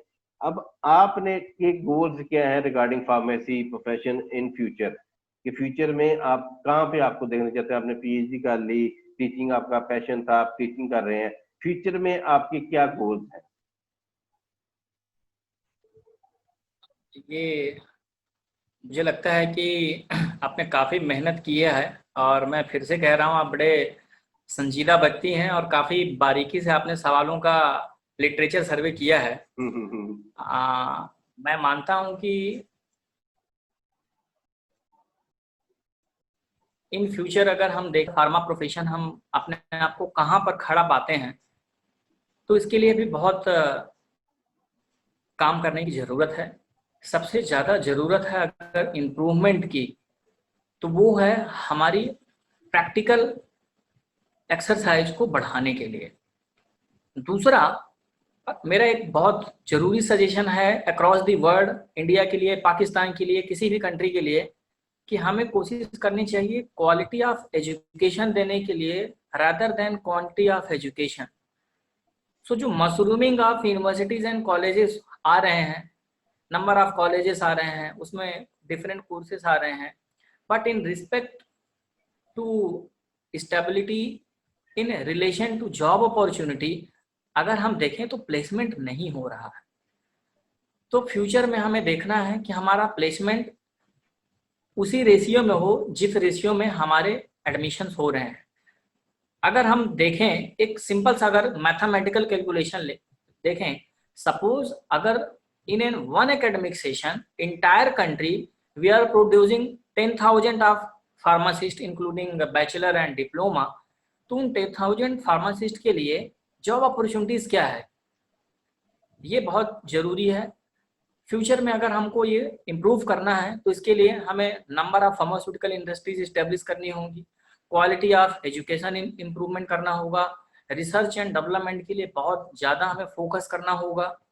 As we know that we are very well blessed with nature, nature में ने हमें बहुत सारी जड़ी बूटी औषधियाँ दी हुई हैं जो कि हमारी पहुंच अभी उन तक नहीं है। अगर गांव में देखें, भारत में भी और पाकिस्तान में भी और अन्य क्षेत्रों में भी, कि ऐसे बहुत से बाबाज हैं, ऐसे बहुत सारे वैद्य हैं जिनको हम लोकल हीलर बोलते हैं। उन लोकल हीलर्स के पास ऐसे बहुत से जड़ी बूटी होते हैं जो वाकई में कारगर हैं। अगर उन बाबाज तक हम पहुंच पाएं, उनका हम कंजर्वेशन कर पाएं, जो हमारा फॉरेस्ट डिपार्टमेंट है या आयुष मंत्रालय है, आयुर्वेदिक डिपार्टमेंट है, वो साइंटिस्ट उन तक पहुंचे, उनके ट्रेडिशनल नॉलेज को हमें साइंटिफिक नॉलेज में कन्वर्ट करना है so that we can get an significant and scientific data, ताकि हम साइंस के बेसिस पर बात कर सकें। Because science need proof, science को जब तक कोई प्रूफ मिलता नहीं तब तक वो यकीन नहीं करता है। तो उसके लिए हमें क्या करना है, कॉलेज और यूनिवर्सिटी लेवल पर, बी फार्मा लेवल पर, यानी कि पीजी यूजी लेवल पर भी एनिमल स्टडी की परमिशन देनी चाहिए। इन इंडिया आज से 5 साल पहले यूजी प्रोग्राम के लिए भी एनिमल स्टडी करने के लिए अप्रूवल था, परमिशन था, बट 5 साल पहले गवर्नमेंट ने बंद कर दिया और पीजी प्रोग्राम के लिए ही केवल एनिमल स्टडी के लिए उन्होंने परमिशन दे के रखा हुआ है। सो हमें एनिमल स्टडी करने के लिए परमिशन मिलना चाहिए सो दैट हम स्टूडेंट्स को वेल ट्रेंड कर सकें। साथ ही साथ जो डिप्लोमा के स्टूडेंट्स हैं उनके लिए 3 से 4 महीने का एक इंटर्नशिप प्रोग्राम होना चाहिए, जो हॉस्पिटल पे वो ट्रेनिंग लें वेल फुल फ्लैजेड, और जब उनकी इंटर्नशिप कंप्लीट हो जाए इसके बाद ही यूनिवर्सिटी और कॉलेज इन विथ, क्योंकि अगर किसी के पास अगर इंटर्नशिप का सर्टिफिकेशन नहीं है और वो सर्टिफिकेशन केवल ऐसा ना हो कि ऑन पेपर हो, रेगुलर वो प्रैक्टिस करे, रेगुलर वो ट्रेनिंग करे, जब उनकी सब कंप्लीट हो और वो सर्टिफिकेशन यूनिवर्सिटी इंस्टीट्यूट को सबमिशन करें, इसके बाद ही उनको डिप्लोमा का सर्टिफिकेशन देना चाहिए। सिमिलरली जो बी फार्मा प्रोग्राम है या बैचलर प्रोग्राम, उन स्टूडेंट्स के लिए भी कम से कम 6 महीने या 3 महीने का इंडस्ट्रियल ट्रेनिंग मैंडेटरी करना चाहिए। एंड ये training programme either 3rd year में हो, आइदर फाइनल ईयर में हो, आइदर 2nd ईयर में हो, लेकिन जो समर वेकेशन का टाइम है उस टाइम पे हम स्टूडेंट्स के लिए मैंडेटरी करें कि आपको इंडस्ट्रियल ट्रेनिंग करना कंपलसरी है। और केवल ये ऑन पेपर एंड पेन नहीं होना चाहिए कि हाँ हमने एक सर्टिफिकेट सर ने लेके आया और हमें हमारा काम हो गया। उसको वो फिजिबल हो, रेगुलर प्रैक्टिस करें, उनकी ट्रेनिंग हो, और उस ट्रेनिंग को करने के बाद ही, चाहे वो किसी भी स्ट्रीम में हो, वो ट्रेनिंग जब करे तभी इसको डिग्री देनी चाहिए। सिमिलरली अगर पीएचडी प्रोग्राम है तो PhD program is a huge area of research, क्योंकि यहीं से रिसर्च हम सीखते हैं। जैसे जैसे हम बी फॉर्म में पढ़ते हैं तो फिर हम पीजी में कुछ रिसर्च सीखते हैं, डिजर्टेशन वर्क करते हैं, फिर पीएचडी में हम इसी तरीके का प्रोग्राम करते हैं। एक मेरा बहुत इंपॉर्टेंट सजेशन होगा सभी व्यूअर्स के लिए कि सोर्स ऑफ फंड जनरेट करना बहुत ज़रूरी है, क्योंकि जब हम रिसर्च में एंगेज होते हैं तो बहुत सारे लैब वर्क होते हैं जिसके लिए हमें पैसों की ज़रूरत होती है। तो जब हम पैसों की ज़रूरत से गुजरते हैं और कमी होती है तो फिर हमें क्वालिटी रिसर्च प्रोड्यूस नहीं कर पाते हैं। तो इसके लिए गवर्नमेंट को कोशिश करना चाहिए कि इंस्टीट्यूशनल लेवल पे, यूनिवर्सिटी लेवल पे कुछ फेलोशिप पीएचडी स्कॉलर्स को, पीजी स्कॉलर्स को देना चाहिए, ताकि वो अपने करियर को और बूस्टअप कर सकें और जो हमारी जनरेशन है वो उसे सीख सके, ताकि वो एक आइडियल प्लेटफॉर्म सबके लिए होना चाहिए। क्योंकि जब तक एक हम बेंचमार्क सेट नहीं करेंगे तब तक हम एक quality education, quality research, quality of life expect नहीं कर सकते हैं। तो मुझे लगता है कि स्कोप बहुत है, लेकिन इस स्कोप को एड्रेस करने की जरूरत है। नया कुछ लाने से पहले जो हमारे पास एग्जिस्टिंग है, उस एग्जिस्टिंग को हम full fledged root level improve हो सके। क्योंकि जब तक सिस्टम हमारा इम्प्रूव नहीं होगा तो हम कितनी भी अच्छी टेक्नोलॉजी, कितना भी बड़ा हॉस्पिटल की पहुंच नहीं सकते हैं। तो एक ऐसा पोर्टफोलियो, एक ऐसा पैरिफोनी स्टेब्लिश होना चाहिए जो कि ट्रांसपेरेंट हो, सभी को मौका मिलना चाहिए। वो पॉलिसी हम गवर्नमेंट की जिम्मेदारी है, हम जैसे एजुकेशनलिस्ट की जिम्मेदारी है कि ऐसी पॉलिसीज हम डेवलप करें, क्रिएट करें, सो दैट जो यंग बडीज फार्मासिस्ट हैं उनको हम एड्रेस कर पाएँ, तभी उनका हम विश्वास जीत सकते हैं और उन पेरेंट्स के मन में भी एक कॉन्फिडेंस आएगा कि हाँ, हमने बच्चे को सही कोर्स में एडमिशन दिलाया हुआ है। क्योंकि अगर उसे सही प्लेटफॉर्म नहीं मिलेगा तो कुल मिलाकर बात यही हुई कि हमने इतने पैसे खर्चे किए और आउटपुट नहीं मिला, तो एक डिसअपॉइंटमेंट आती है। फिर वो झोला छाप डॉक्टर, मेडिसिन स्टोर, ये सारी चीज़ें वो करने के लिए तैयार हो जाता है, गलत प्रैक्टिस करता है, अनइथिकल प्रैक्टिस करता है। तो ये हम सबकी जिम्मेदारी है कि हमें इन चीज़ों से भी हम उनको बचा कर रखें। ऐसा मेरा पर्सनल ओपिनियन है सर। बिल्कुल ऐसे ही कहा कि हर कोर्स की, या अगर हम एमबीबीएस की बात करते हैं तो वो जब कोई भी किसी का लड़का या लड़की वो करता है तो वो सोर्स ऑफ इनकम उसकी जनरेट होना शुरू हो जाती है किसी भी तरह। जब हम फार्मेसी की बात करते हैं तो इसमें जरा वो ग्रोथ जो है वो स्लो है एज कम्पेयर टू डॉक्टर्स। तो बड़ी जरूरत है इसमें, गवर्नमेंट का भी रोल है, हमारी जो रिप्रेजेंटेटिव काउंसिल है उसका भी रोल है, एजुकेशन का भी रोल है और इंडस्ट्री का भी रोल है। जब ये सारी चीजें मिलके काम करती है ना तो इसका जो आउटकम होता है वो बहुत ज्यादा होता है। जब कोई अच्छा काम करता है, कोई भी काम करता है, तो वो उसके घर से बात बाहर निकलती है। अगर इंस्टीट्यूट में कर रहे हैं वो इंस्टीट्यूट से बाहर निकलती है, जब इंस्टीट्यूट से बाहर निकलेगी आप जिस शहर में काम कर रहे हैं उससे बाहर निकलती है, जिस शहर से आप काम कर रहे हैं तो आपका जो प्रोविंस होता है उससे बाहर निकलती है। अगर प्रोविंस के लेवल से अच्छा काम करो तो आपकी कंट्री पे पूरी बात फैल जाती है। जब बात फैलती है तो पूरे विश्व में वो बात फैलती है कि फला इंस्टीट्यूट है, वहाँ के ग्रेजुएट इस तरह का काम कर रहे हैं, या फला रिप्रेजेंटेटिव है, लड़का या लड़की है वो काम कर रही है, हमें उसको चांस देना चाहिए, हमें उसके साथ कोलैबोरेशन करनी चाहिए। तो इस चीज की कमी है। Exactly. अब साइंस जो है वो जब तक वो उसको प्रूफ नहीं मिलेगा कोई भी चीज उसको नहीं मानता। नेचुरल साइंस और सोशल साइंस में तो यही डिफरेंस है। अब वाटर का जो फार्मूला हाइड्रोजन H2O, वो फार्मूला पाकिस्तान में वही है, इंडिया में वही है और अमेरिका में भी वही है। अब उसकी H2O को उसको कैसे आपने Exactly. अच्छे तरीके से हाइड्रोजन पेरोक्साइड बनाना है या दूसरी चीजें बनानी है, वो आपके ऊपर डिपेंड करता है। उसमें साइंटिस्ट का रोल है, उसके जो रिसोर्सेज है उसका वो सारा रोल है। तो बड़ा अच्छा आपने बताया। आपके क्या फ्यूचर गोल्स हैं, ये तो आपने बताया। आप क्या अपने आप को 5 साल बाद कहाँ पे देखते हैं? मेरी व्यक्तिगत अब देखिए, हर इंडिविजुअल की एक अपनी एक्सपेक्टेशन होती है और वो कभी सेटिस्फाइड नहीं होता है। जब वो बी फार्म करता है तो सोचता है पीजी कर ले, पीजी के बाद सोचता है वो पीएचडी कर ले, और जब वो पीएचडी करता है तो फिर उसे लगता है कि एक अच्छे ऑर्गेनाइजेशन में अच्छे पैकेज के साथ जॉब मिल जाए। फिर कुछ समय बाद उसे लगता है कि और कुछ करना चाहिए। So I am thinking so in future to establish a good R&D lab in our university. That is my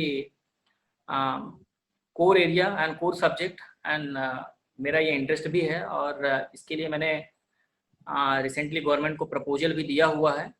may be this proposal में गेट अप्रूव, सो R&D एक lab sponsored R&D lab establish करना चाहते हैं। और मेरी personal ambition ये है कि further I want to be as a post doctorate scholar in India as well abroad. So that is my personal expectation. And जिंदगी तो सीखने की है, पढ़ने की कोई लिमिटेशन नहीं है। तो इसके साथ ही साथ मैं एक ड्रग रेगुलेटरी अफेयर्स पर भी अभी काफ़ी काम कर रहा हूँ। उस पर काफ़ी लिटरेचर में अभी इकट्ठा किया हुआ है, और वेरी सुन इफ ईश्वर ने चाहा तो एक उस पर एक बुक पब्लिकेशन का काम है। और apart from that clinical research में मेरा काफ़ी इंटरेस्ट है, जिसके लिए मैंने एक professional diploma in clinical research भी लास्ट ईयर ही कंप्लीट किया हुआ है। एंड रिसेंटली एक डिप्लोमा प्रोग्राम में और कर रहा हूँ, जो कि advancement in project management in clinical trials. तो इस टाइटल पर भी मैं काफ़ी काम कर रहा हूँ, क्योंकि फ्यूचर में मैं चाहता हूँ कि जो गवर्नमेंट ऑफ इंडिया ने एक राइट दिया हुआ है फार्मेसी प्रैक्टिस को, उसको मैं अपने आप को पहले वेल अप टू डेट करूँ, वेल ट्रेंड करूँ, ताकि जब मुझे मौका मिले अपने आप को सर्व करने के लिए, ताकि मैं जब उस प्रोफेशन पे फुल फ्लेजेड लौटूँ तो सोसाइटी को कुछ कंट्रीब्यूट कर सकूँ as a pharmacologist. I am not a doctor, but we are the expert of doctor. We did a lot. We did a PhD. We did a master. So why not we can?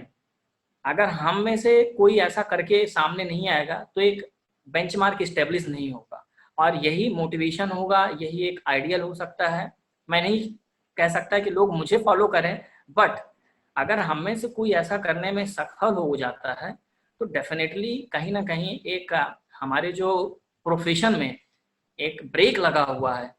जितनी opportunities हैं उतने scope नहीं मिल रहे हैं, जितना tension मिलना चाहिए, जितना पे मिलना चाहिए, जितना आउटपुट मिलना चाहिए, वो अभी नहीं मिल रहा है।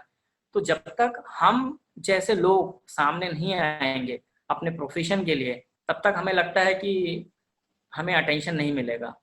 और जब हम खुद ऐसी चीज़ें करते हैं तो कहीं ना कहीं फिर सपोर्ट भी मिलता है, मदद भी मिलती है। और नहीं करता तो सबसे बड़ी जो सुप्रीम पावर है, ईश्वर, जिसे हम अल्लाह कहें, जीसस कहें, परमात्मा कहें, वो ऐसी ताकत है कि आपको सफल कर ही देती है। बस आपका जो प्रयास है वो ईमानदारी से होना चाहिए। और ये मेरे फ्यूचर प्लान हैं, और स्टूडेंट्स के लिए भी मेरा यही प्लान है कि उनको थ्योरी के नॉलेज के साथ साथ मैं उनको कितना ज़्यादा से ज़्यादा प्रैक्टिकल स्किल्ड कर पाता हूँ। क्योंकि प्रैक्टिकली स्किल्ड अगर वो एक बार हो गए तो theoretical knowledge they can get, there are so many things now, there is a Google, they can serve, लेकिन जो प्रैक्टिकल स्किल है वो डेवलप नहीं हो पाती है। एंड इसके अलावा जो मेरी एक पर्सनल इंटरेस्ट है वो मैं ज़रूर आपसे कहना चाहूँगा कि आप कितनी भी पढ़ाई कर लीजिए, कोई भी कोर्स कर लीजिए, you must be human being. आपका मोरल एजुकेशन होना चाहिए, वो एथिक्स आपको भूलने नहीं चाहिए। तो एक पर्सनालिटी डेवलपमेंट आपके कैरेक्टर में होना चाहिए, और वो personality development towards human being होनी चाहिए, टूवर्ड्स ह्यूमन एथिक्स को। जो हमारे सोल की नीड है, जो हमारी आत्मा है, वो यही कहती है कि आपके एजुकेशन का अल्टीमेट एम है टू सर्व ह्यूमैनिटी। तो हम उस ह्यूमैनिटी को नहीं भूलें, बीइंग काइंड रहें, बीइंग ह्यूमन रहें। यही मेरा अप्रोच है, यही मेरा सजेशन है। आप कितनी भी ऊंचाई पर रहें, किसी भी पोजीशन पर रहें, लेकिन बीइंग ह्यूमन रहिए। ये जो ह्यूमैनिटी का बॉन्डिंग है, केमिस्ट्री है, इसे कभी ना तोड़ें। मैं इस पर ही काम करता हूँ, और ये मेरे सोर्स ऑफ एनर्जी है। मैं इस पे बहुत यकीन करता हूँ डॉक्टर साहब, और आप सबकी दुआएं, आप सबका ब्लेसिंग्स बना रहे, ताकि हम सब ऐसे ही इंटरेक्ट करें और कुछ अच्छा हम अपने सोसाइटी को दे पाएँ, कुछ अच्छा कंट्रीब्यूट कर पाएँ। बिल्कुल ऐसे। मेरा जो नेक्स्ट सवाल था वो भी आपने उससे पहले इसका जवाब दे दिया कि यंग ग्रेजुएट्स के लिए आपका क्या मैसेज होगा। तो वो आपने सवाल करने से पहले ही लगता है मेरा ये क्वेश्चन जो है ना आउट हो गया था, आपके पास पहले ही पहुंच नहीं नहीं गया नहीं था। नहीं, आप यंग बच्चों के लिए यही है, यंग बच्चों के लिए वही है कि जो हमारी ट्रेडिशन रही है, जो हमारी परंपरा रही है कि हम तो गुरुर्देवो गुरु ब्रह्मा गुरुर्देवो महेश्वरा की बात है कि गुरु ही हमारे लिए ईश्वर है, अल्लाह है, जीसस है। तो उसके प्रति आप श्रद्धा सुमन अर्पित रखें, डेडिकेटेड रहें, और अपने पेरेंट्स को कभी डीच ना करें। और अपनी सोसाइटी से आपने जो पाया है, तो एक टाइम आए कि आप सोसाइटी को पे बैक भी करें। ऐसा नहीं कि हम केवल एक्सपेक्टिंग पोजीशन पर रहें, सोसाइटी से केवल लेने का काम रहे, सोसाइटी को देने का भी हमारा ही काम है। अपने परिवार को दें, अपने समाज को दें, अपने देश को दें। और अगर आगे आप कर सकते हैं तो इस पूरे दुनिया के लिए कीजिए, क्योंकि कोई लिमिटेशन नहीं, अच्छाई की कोई लिमिटेशन नहीं है। आप जितना इसे बांटेंगे उतना ईश्वर आपको मदद करता है, उतनी ही आपको ताकत देता है। मैं बहुत मानता हूँ इसमें। और जब हम किसी की सहायता करते हैं, हेल्प करते हैं, तो ईश्वर हमारे पीछे खड़ा रहता है। वो हमारी नीयत देखता है कि इस बंदे का दिल साफ है, हमें इसे मदद करनी चाहिए। तो फिर ऐसे ऐसी ताकतें हमारे सामने आती हैं और हमें कहीं ना कहीं मदद करती हैं। और यही मोटिवेशन का काम कर सकता है, यही आपकी इंस्पिरेशन का काम कर सकता है। और ऐसी चीज़ें करके ही हम आगे बढ़ सकते हैं। क्योंकि हमें जिसने कुछ भी दिया हुआ है, थोड़ा दिया ज़्यादा दिया, ये इवेल्युएशन किया जा सकता है या नहीं भी किया जा सकता, लेकिन जिसने जो भी दिया, हमें उसका आउटपुट ऐसे लोगों तक पहुंचाने की ज़रूरत है। और ऐसा करके ही हम एक सक्सेसफुल ह्यूमन बींग हो सकते हैं। आई एम नॉट बिलीविंग कि सक्सेसफुल प्रोफेशनल हूँ, क्योंकि जब आप अच्छे इंसान बनते हैं तो आपका प्रोफेशन भी अच्छा ही होगा। बिल्कुल ऐसे क्या है कि अगर आप कोई चीज बांटते हैं ना, खासकर हम एजुकेशन की बात करते हैं, तो ये बांटने से बढ़ती है, कम नहीं होती। ये एक वाहिद ऐसी चीज है, पैसा शायद जी, बांटने से कम हो जाए, लेकिन एजुकेशन जो है, नॉलेज जो है, ये बांटने से बढ़ता है। आपका भी अपना बढ़ता है और दूसरे जो जिसको आप दे रहे हैं वो उसका भी बढ़ता है। दूसरा आपने बात की कि आप कम्युनिटी को क्या दे रहे हैं। आपने जो प्रोफेशनल एजुकेशन की, आप वो तो आपने अपने लिए की, अपनी इनकम के लिए की। अब इसका फायदा कम्युनिटी को क्या हो रहा है। अगर कम्युनिटी को, अगर आपकी एजुकेशन का, आपकी वजह से कोई फायदा हो रहा है, तो डेफिनेटली उसका रिवार्ड में आपको भी फायदा होगा, आपकी फैमिली को भी होगा, आपकी अपनी जात को भी होगा, और आपके जो इर्द गिर्द के, आपके जो बाजू के लोग रहते हैं, उनको भी बहुत ज्यादा फायदा होगा। तो अप्रोच की बात है, अगर आप किसी भी अच्छाई की तरफ देखें ना, चोर चोरी करता है तो भगवान एग्जैक्टली, अल्लाह उसकी भी मदद करता है। जितनी ज्यादा मेहनत से वो एग्जैक्टली। बड़ी चोरी करता है ना, तो उसको भी उसका वो उतने बड़ा वो रिवार्ड मिलता है। तो प्रयास ईमानदार होना चाहिए लेकिन। बिल्कुल ऐसा ही है। अगर आपकी नीयत अच्छी है और आपकी अप्रोच अच्छी है, तो रिसोर्सेज जो है ना, आपको रास्ते में मिल जाते हैं। और कोई भी जो आपके जो है ना सक्सेस, हर्डर के बगैर अगर आपको मिल जाए, तो वो सक्सेस नहीं होती। हर्डल्स आपके आती हैं। अगर रोड पे जाते हैं तो वहां पे आपके स्पीड ब्रेकर्स आते हैं। अगर आपकी अप्रोच अच्छी है, तो बिल्कुल, आपको स्पीड ब्रेकर क्रॉस करने का भी बहुत मजा आता है, चाहे वो स्पीड ब्रेकर बिल्कुल, बिल्कुल, छोटा वो भी हो या मैनेज बड़ा किया हो। जा सकता है। बिल्कुल वैसे ही है। तो अप्रोच का पॉजिटिव होना बहुत जरूरी है। नॉलेज ऑफ शेयरिंग बहुत बहुत जरूरी है। चाहे अक्रॉस द बॉर्डर हो, विद इन कम्युनिटी हो, तो वो इससे फायदा ही होता है। मतलब आपके साथ मेरा वो इंटरेक्शन हुआ, या आपके जो डीन है डॉक्टर ज्योति मित्र साहू, उनके साथ मेरा वो इंटरेक्शन। आपकी जो डीन है, उनकी अप्रोच बड़ी अच्छी है। उनको जी, जी, उनसे मैंने कहा था, आपका जो 6 डे का हुआ था, उनके जो जी, चॉइस ऑफ स्पीकर थे वो एक्सीलेंट थे। हर सब्जेक्ट के वो एग्जैक्टली। मास्टर्स में आप गुरु महानता की बात कर लें, या प्रताप साहू की बात कर लें, एरवन की बात कर लें। फिर वो एक फार्मास्यूटिकल के वो उन्होंने किया था, मार्केटिंग के पॉइंट ऑफ व्यू से थे, जिन्होंने सचिन सिंह फार्मा। जी, जी जी, उनका फिर सचिन कुमार। फिर वो जो फर्स्ट डे जिनका वो हुआ था, डॉक्टर भूपेंद्र कुमार। हाँ, भूपिंदर कुमार, वो भी बड़े वो एक्सीलेंट थे। फ्रॉम डे 1 to डे 6 मैंने तमाम सेशंस आपके वो अटेंड किए थे। बेहद शुक्रिया सर। ये वो आपका जो रिमार्क है ये मोटिवेट कर रहा है हमें, और जल्दी कुछ ऐसा ऑर्गेनाइज करेंगे इन फ्यूचर। सो हाँ आप बिल्कुल, रहेंगे, मैं ऐसी बिल्कुल उम्मीद है। करता हूँ। क्योंकि ये जो है ना कोरोना वायरस है ना, ये मैं कहता हूँ कि वो ठीक है, पेंडेमिक आ गया, लेकिन इसने बहुत से और रिसोर्सेज पैदा कर दी हैं। इंटरेक्शन के जो है ना हमारे साथ, रिलेशंस के, वो बहुत जी, ज्यादा। जी, शायद ये कोरोना वायरस ना होता तो हमारा आपके साथ इंटरेक्शन ही ना होता। आपका जो 6 डेज का एग्जैक्टली, शायद आप करवा लेते, लेकिन वो आपके वो डिपार्टमेंट में या आपकी कंट्री तक रहता, मेरे तक ना पहुंचता, एयरमैन मेरे साथ ये लिंक शेयर ना करता, तो वो इस तरह का एग्जैक्टली, होता। तो कोरोना वायरस जो कोविड है, ये भी कहते हैं कि ये भी एक अच्छाई के लिए है। इसमें वो बहुत एग्जैक्टली। सी अच्छाइयां आ रही हैं। तो इन चीजों को साथ लेके हमें चलने की वो सारी जरूरत है। तो आपके उधर टोटल कितने फैकल्टी मेंबर्स हैं? In pharmacy department now we are 9 members, अब including your dean? because we are running only second year na. We are running हाँ, second year, so now we are 9 members in degree and 6 members in diploma. So total 15. Total 15। तो in future मेरा programme है उनके साथ, तकरीबन Yes. मैं खुशी हूँ कि टर्न बाय टर्न सबके साथ वो इस तरह का सेशन वो कर सकूं। देखें पॉलिटिकल चीजें वो चलती रहती हैं, हमारे यहाँ लीडर है, आपके यहाँ तो वो क्या कहते हैं एग्जैक्टली। लीडर, वो चलते रहते हैं, वो हर किस्म के बयान देते रहते हैं। लेकिन हमारी कोशिश होनी चाहिए कि दोनों जो देश है पाकिस्तान और इंडिया, देखें मैं पर्सनली आपके साथ कभी नहीं मिला, या मैंने आपके साथ कोई ज्यादती की हो, या आपने साथ मेरे साथ कोई अन्याय किया हो, तो ऐसी तो कोई चीज नहीं हुई कि एग्जैक्टली। कभी मैं आपके साथ कोई नुकसान किया हो, चाहे वो फाइनेंशियल हो या प्रोफेशनल हो। तो इसी तरह की चीजें हमें वो लिंक करती हैं। अगर हमारे लीडर्स को भी इस चीज की समझ आ जाए कि अगर देखें, अगर आप आपके नेबर के साथ रिलेशंस अच्छे हैं तो आपकी जिंदगी बड़ी अच्छी गुजरती है। अगर आपके नेबर के साथ रिलेशन अच्छे नहीं है तो वो एग्जैक्टली। जिंदगी गुजारने का मजा नहीं आता।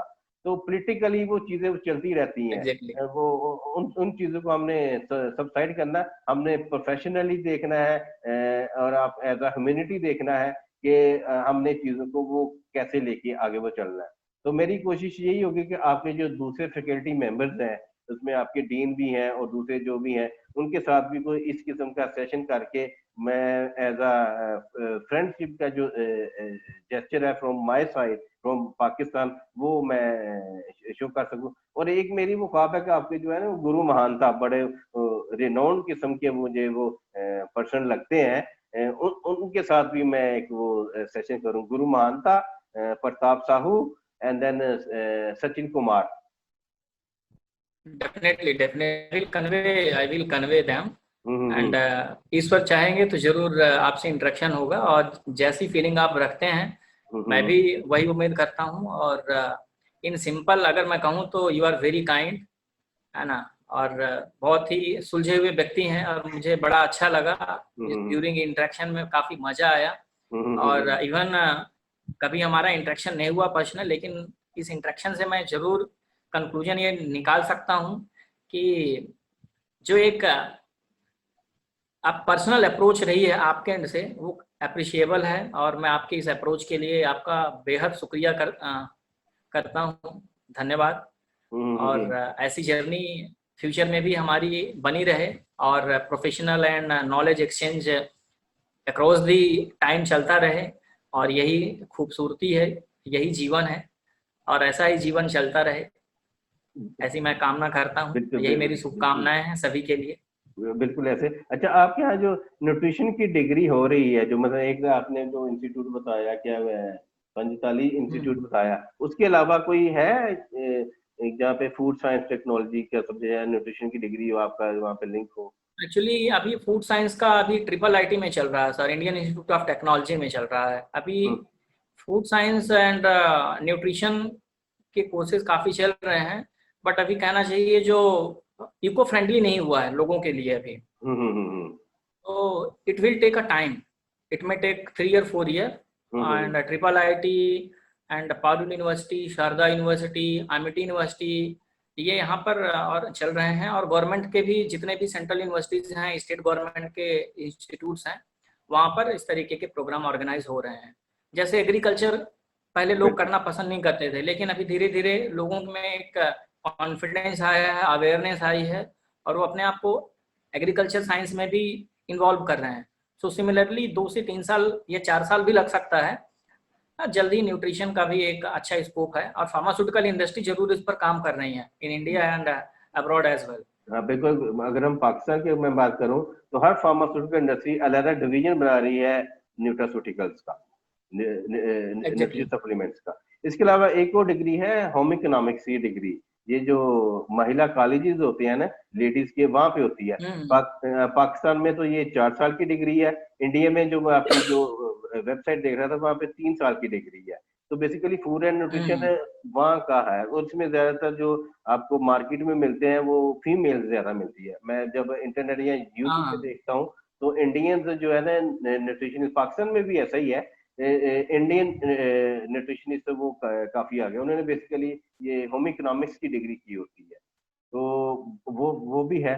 तो चले आप देखिएगा इंशाल्लाह, कोई इंटरेक्शन हुआ आपका फूड साइंस टेक्नोलॉजी या न्यूट्रिशन डिपार्टमेंट से, तो मैं चाहता हूँ डेफिनेटली, कि डेफिनेटली, वो इसी तरह का डेफिनेटली, लिंक वो हो जाए, क्योंकि genetically we are same.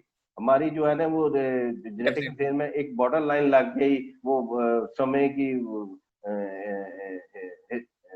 History को खोलने का फायदा कोई नहीं है। हम पॉजिटिव चीजें लेनी चाहिए। वो एक लाइन लाके आप उसको लाइन को खत्म करना वो एक अलग इशू है। तो लेकिन मैं चाह रहा हूँ कि nutrition and what about psychology, psychology Yeah, department है आपके उधर? in our university there is no psychology department, but most of the institution having psychology department, and it is working so well. Where during my PhD there is a huge medical college, so there is a separate department of psychology, and in every medical college is having psychology courses, and especially some university have come forward and they have started uh, new courses in the name of psychology. So it is a very innovative theme, क्योंकि यही जरूरत है। अभी जो हमारा stress level है या जो हमारी डे टू डे लाइफ है वो इतनी डिस्ट्रैक्टेड है, जिसके कारण हमारे स्ट्रेस बढ़ते जा रहे हैं। और वो stress, there number of reason are there, we can not count one और two. Maybe finance is the biggest issue, maybe stability is the biggest issue. So it is, ये depend करता है कि मेरी primary priority क्या है। जिसकी जैसी प्रायोरिटी होती है स्ट्रेस लेवल वैसे ही रहता है। बिल्कुल ऐसा ही है। तो साइकोलॉजी को तो ठीक करने का तरीका यही है कि जितना हम पॉजिटिव रहें, अच्छा काम करें, बुरी चीजों से दूर रहें, और अपनी जरूरतों को जितना हम कम रखें उतना ही अच्छा है।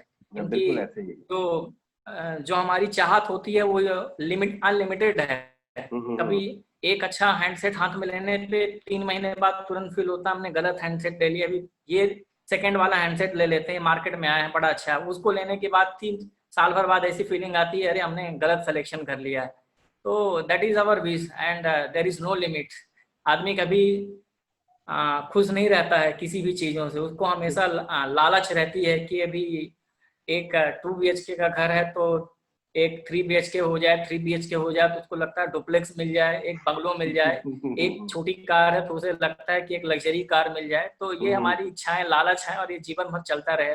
और जब तक लालच नहीं आती तब तक नया चीज करने की इच्छा भी पैदा नहीं होती है। तो ये लालच उतना ही हद तक सही है जिससे किसी को नुकसान ना हो। जरूरत से ज्यादा लालच बुरी बात है। बिल्कुल ऐसे है, क्योंकि साइकोलॉजी ऐसे हुई, मैंने एक post graduate development applied psychology की है।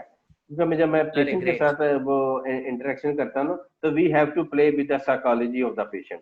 साइकोलॉजी का तो वैसे हर डिपार्टमेंट के साथ लिंक है, चाहे वो क्रिमिनल लॉ हो, हायरिंग हो, हाँ वो ऐसे ही है। तो डाइट एंड न्यूट्रिशन का भी बहुत ज्यादा लिंक है। तो मैंने एक पोस्ट ग्रेजुएट डिप्लोमा किया है साइकोलॉजी में।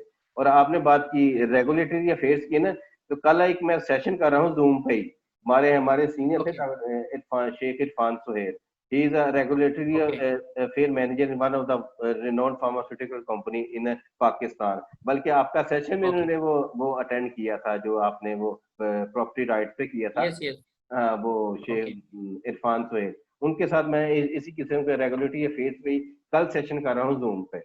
वो जूम पे करके फिर उसको मैं वो अपलोड भी करूंगा वो अपने चैनल पे। तो बहुत बहुत वो धन्यवाद आपका कि आपने अपने कीमती समय में से थोड़ा सा वक्त निकाला और अपना जो नॉलेज ऑफ शेयरिंग है कि आपने सिर्फ अपने देश या इंस्टीट्यूट तक नहीं रखा, अक्रॉस द बॉर्डर भी आपने उसको पहुंचाने की कोशिश की। आपके क्या व्यूज हैं regarding pharmacy point of view से, आपने हिस्ट्री के बारे में बताया, फ्यूचर गोल्स क्या हैं वो आपने बताया, और इस तरह की जो दूसरी चीजें हैं वो आपने बताई।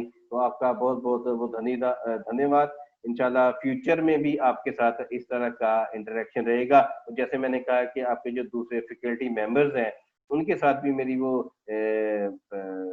मन की भावना कह लें या ख्वाहिश कह लें कि उनके साथ भी इसी किस्म का एक जूम पे सेशन करके उनके जो, क्योंकि अप्रोच हर किसी की अलग होती है, हर किसी के गोल्स अलग होते हैं। मेरे गोल्स कुछ अलग है, आपके गोल्स कुछ वो अलग है।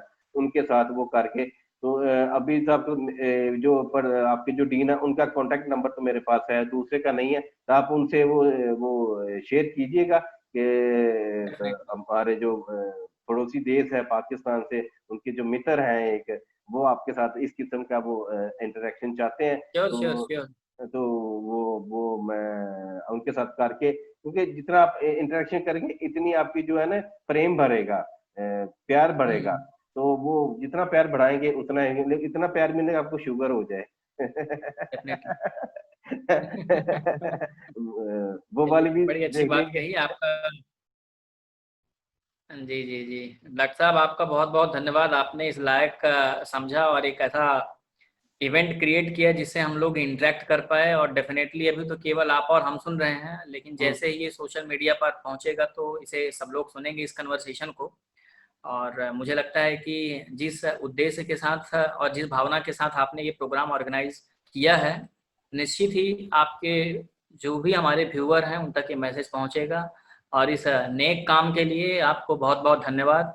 और आपके भविष्य के लिए, आपके आगामी जीवन के लिए शुभकामनाएं, मंगल कामनाएं मेरे हृदय से। और आपको भी बहुत सारा प्यार, और ये जो रिश्ता है ऐसे ही कायम रहे।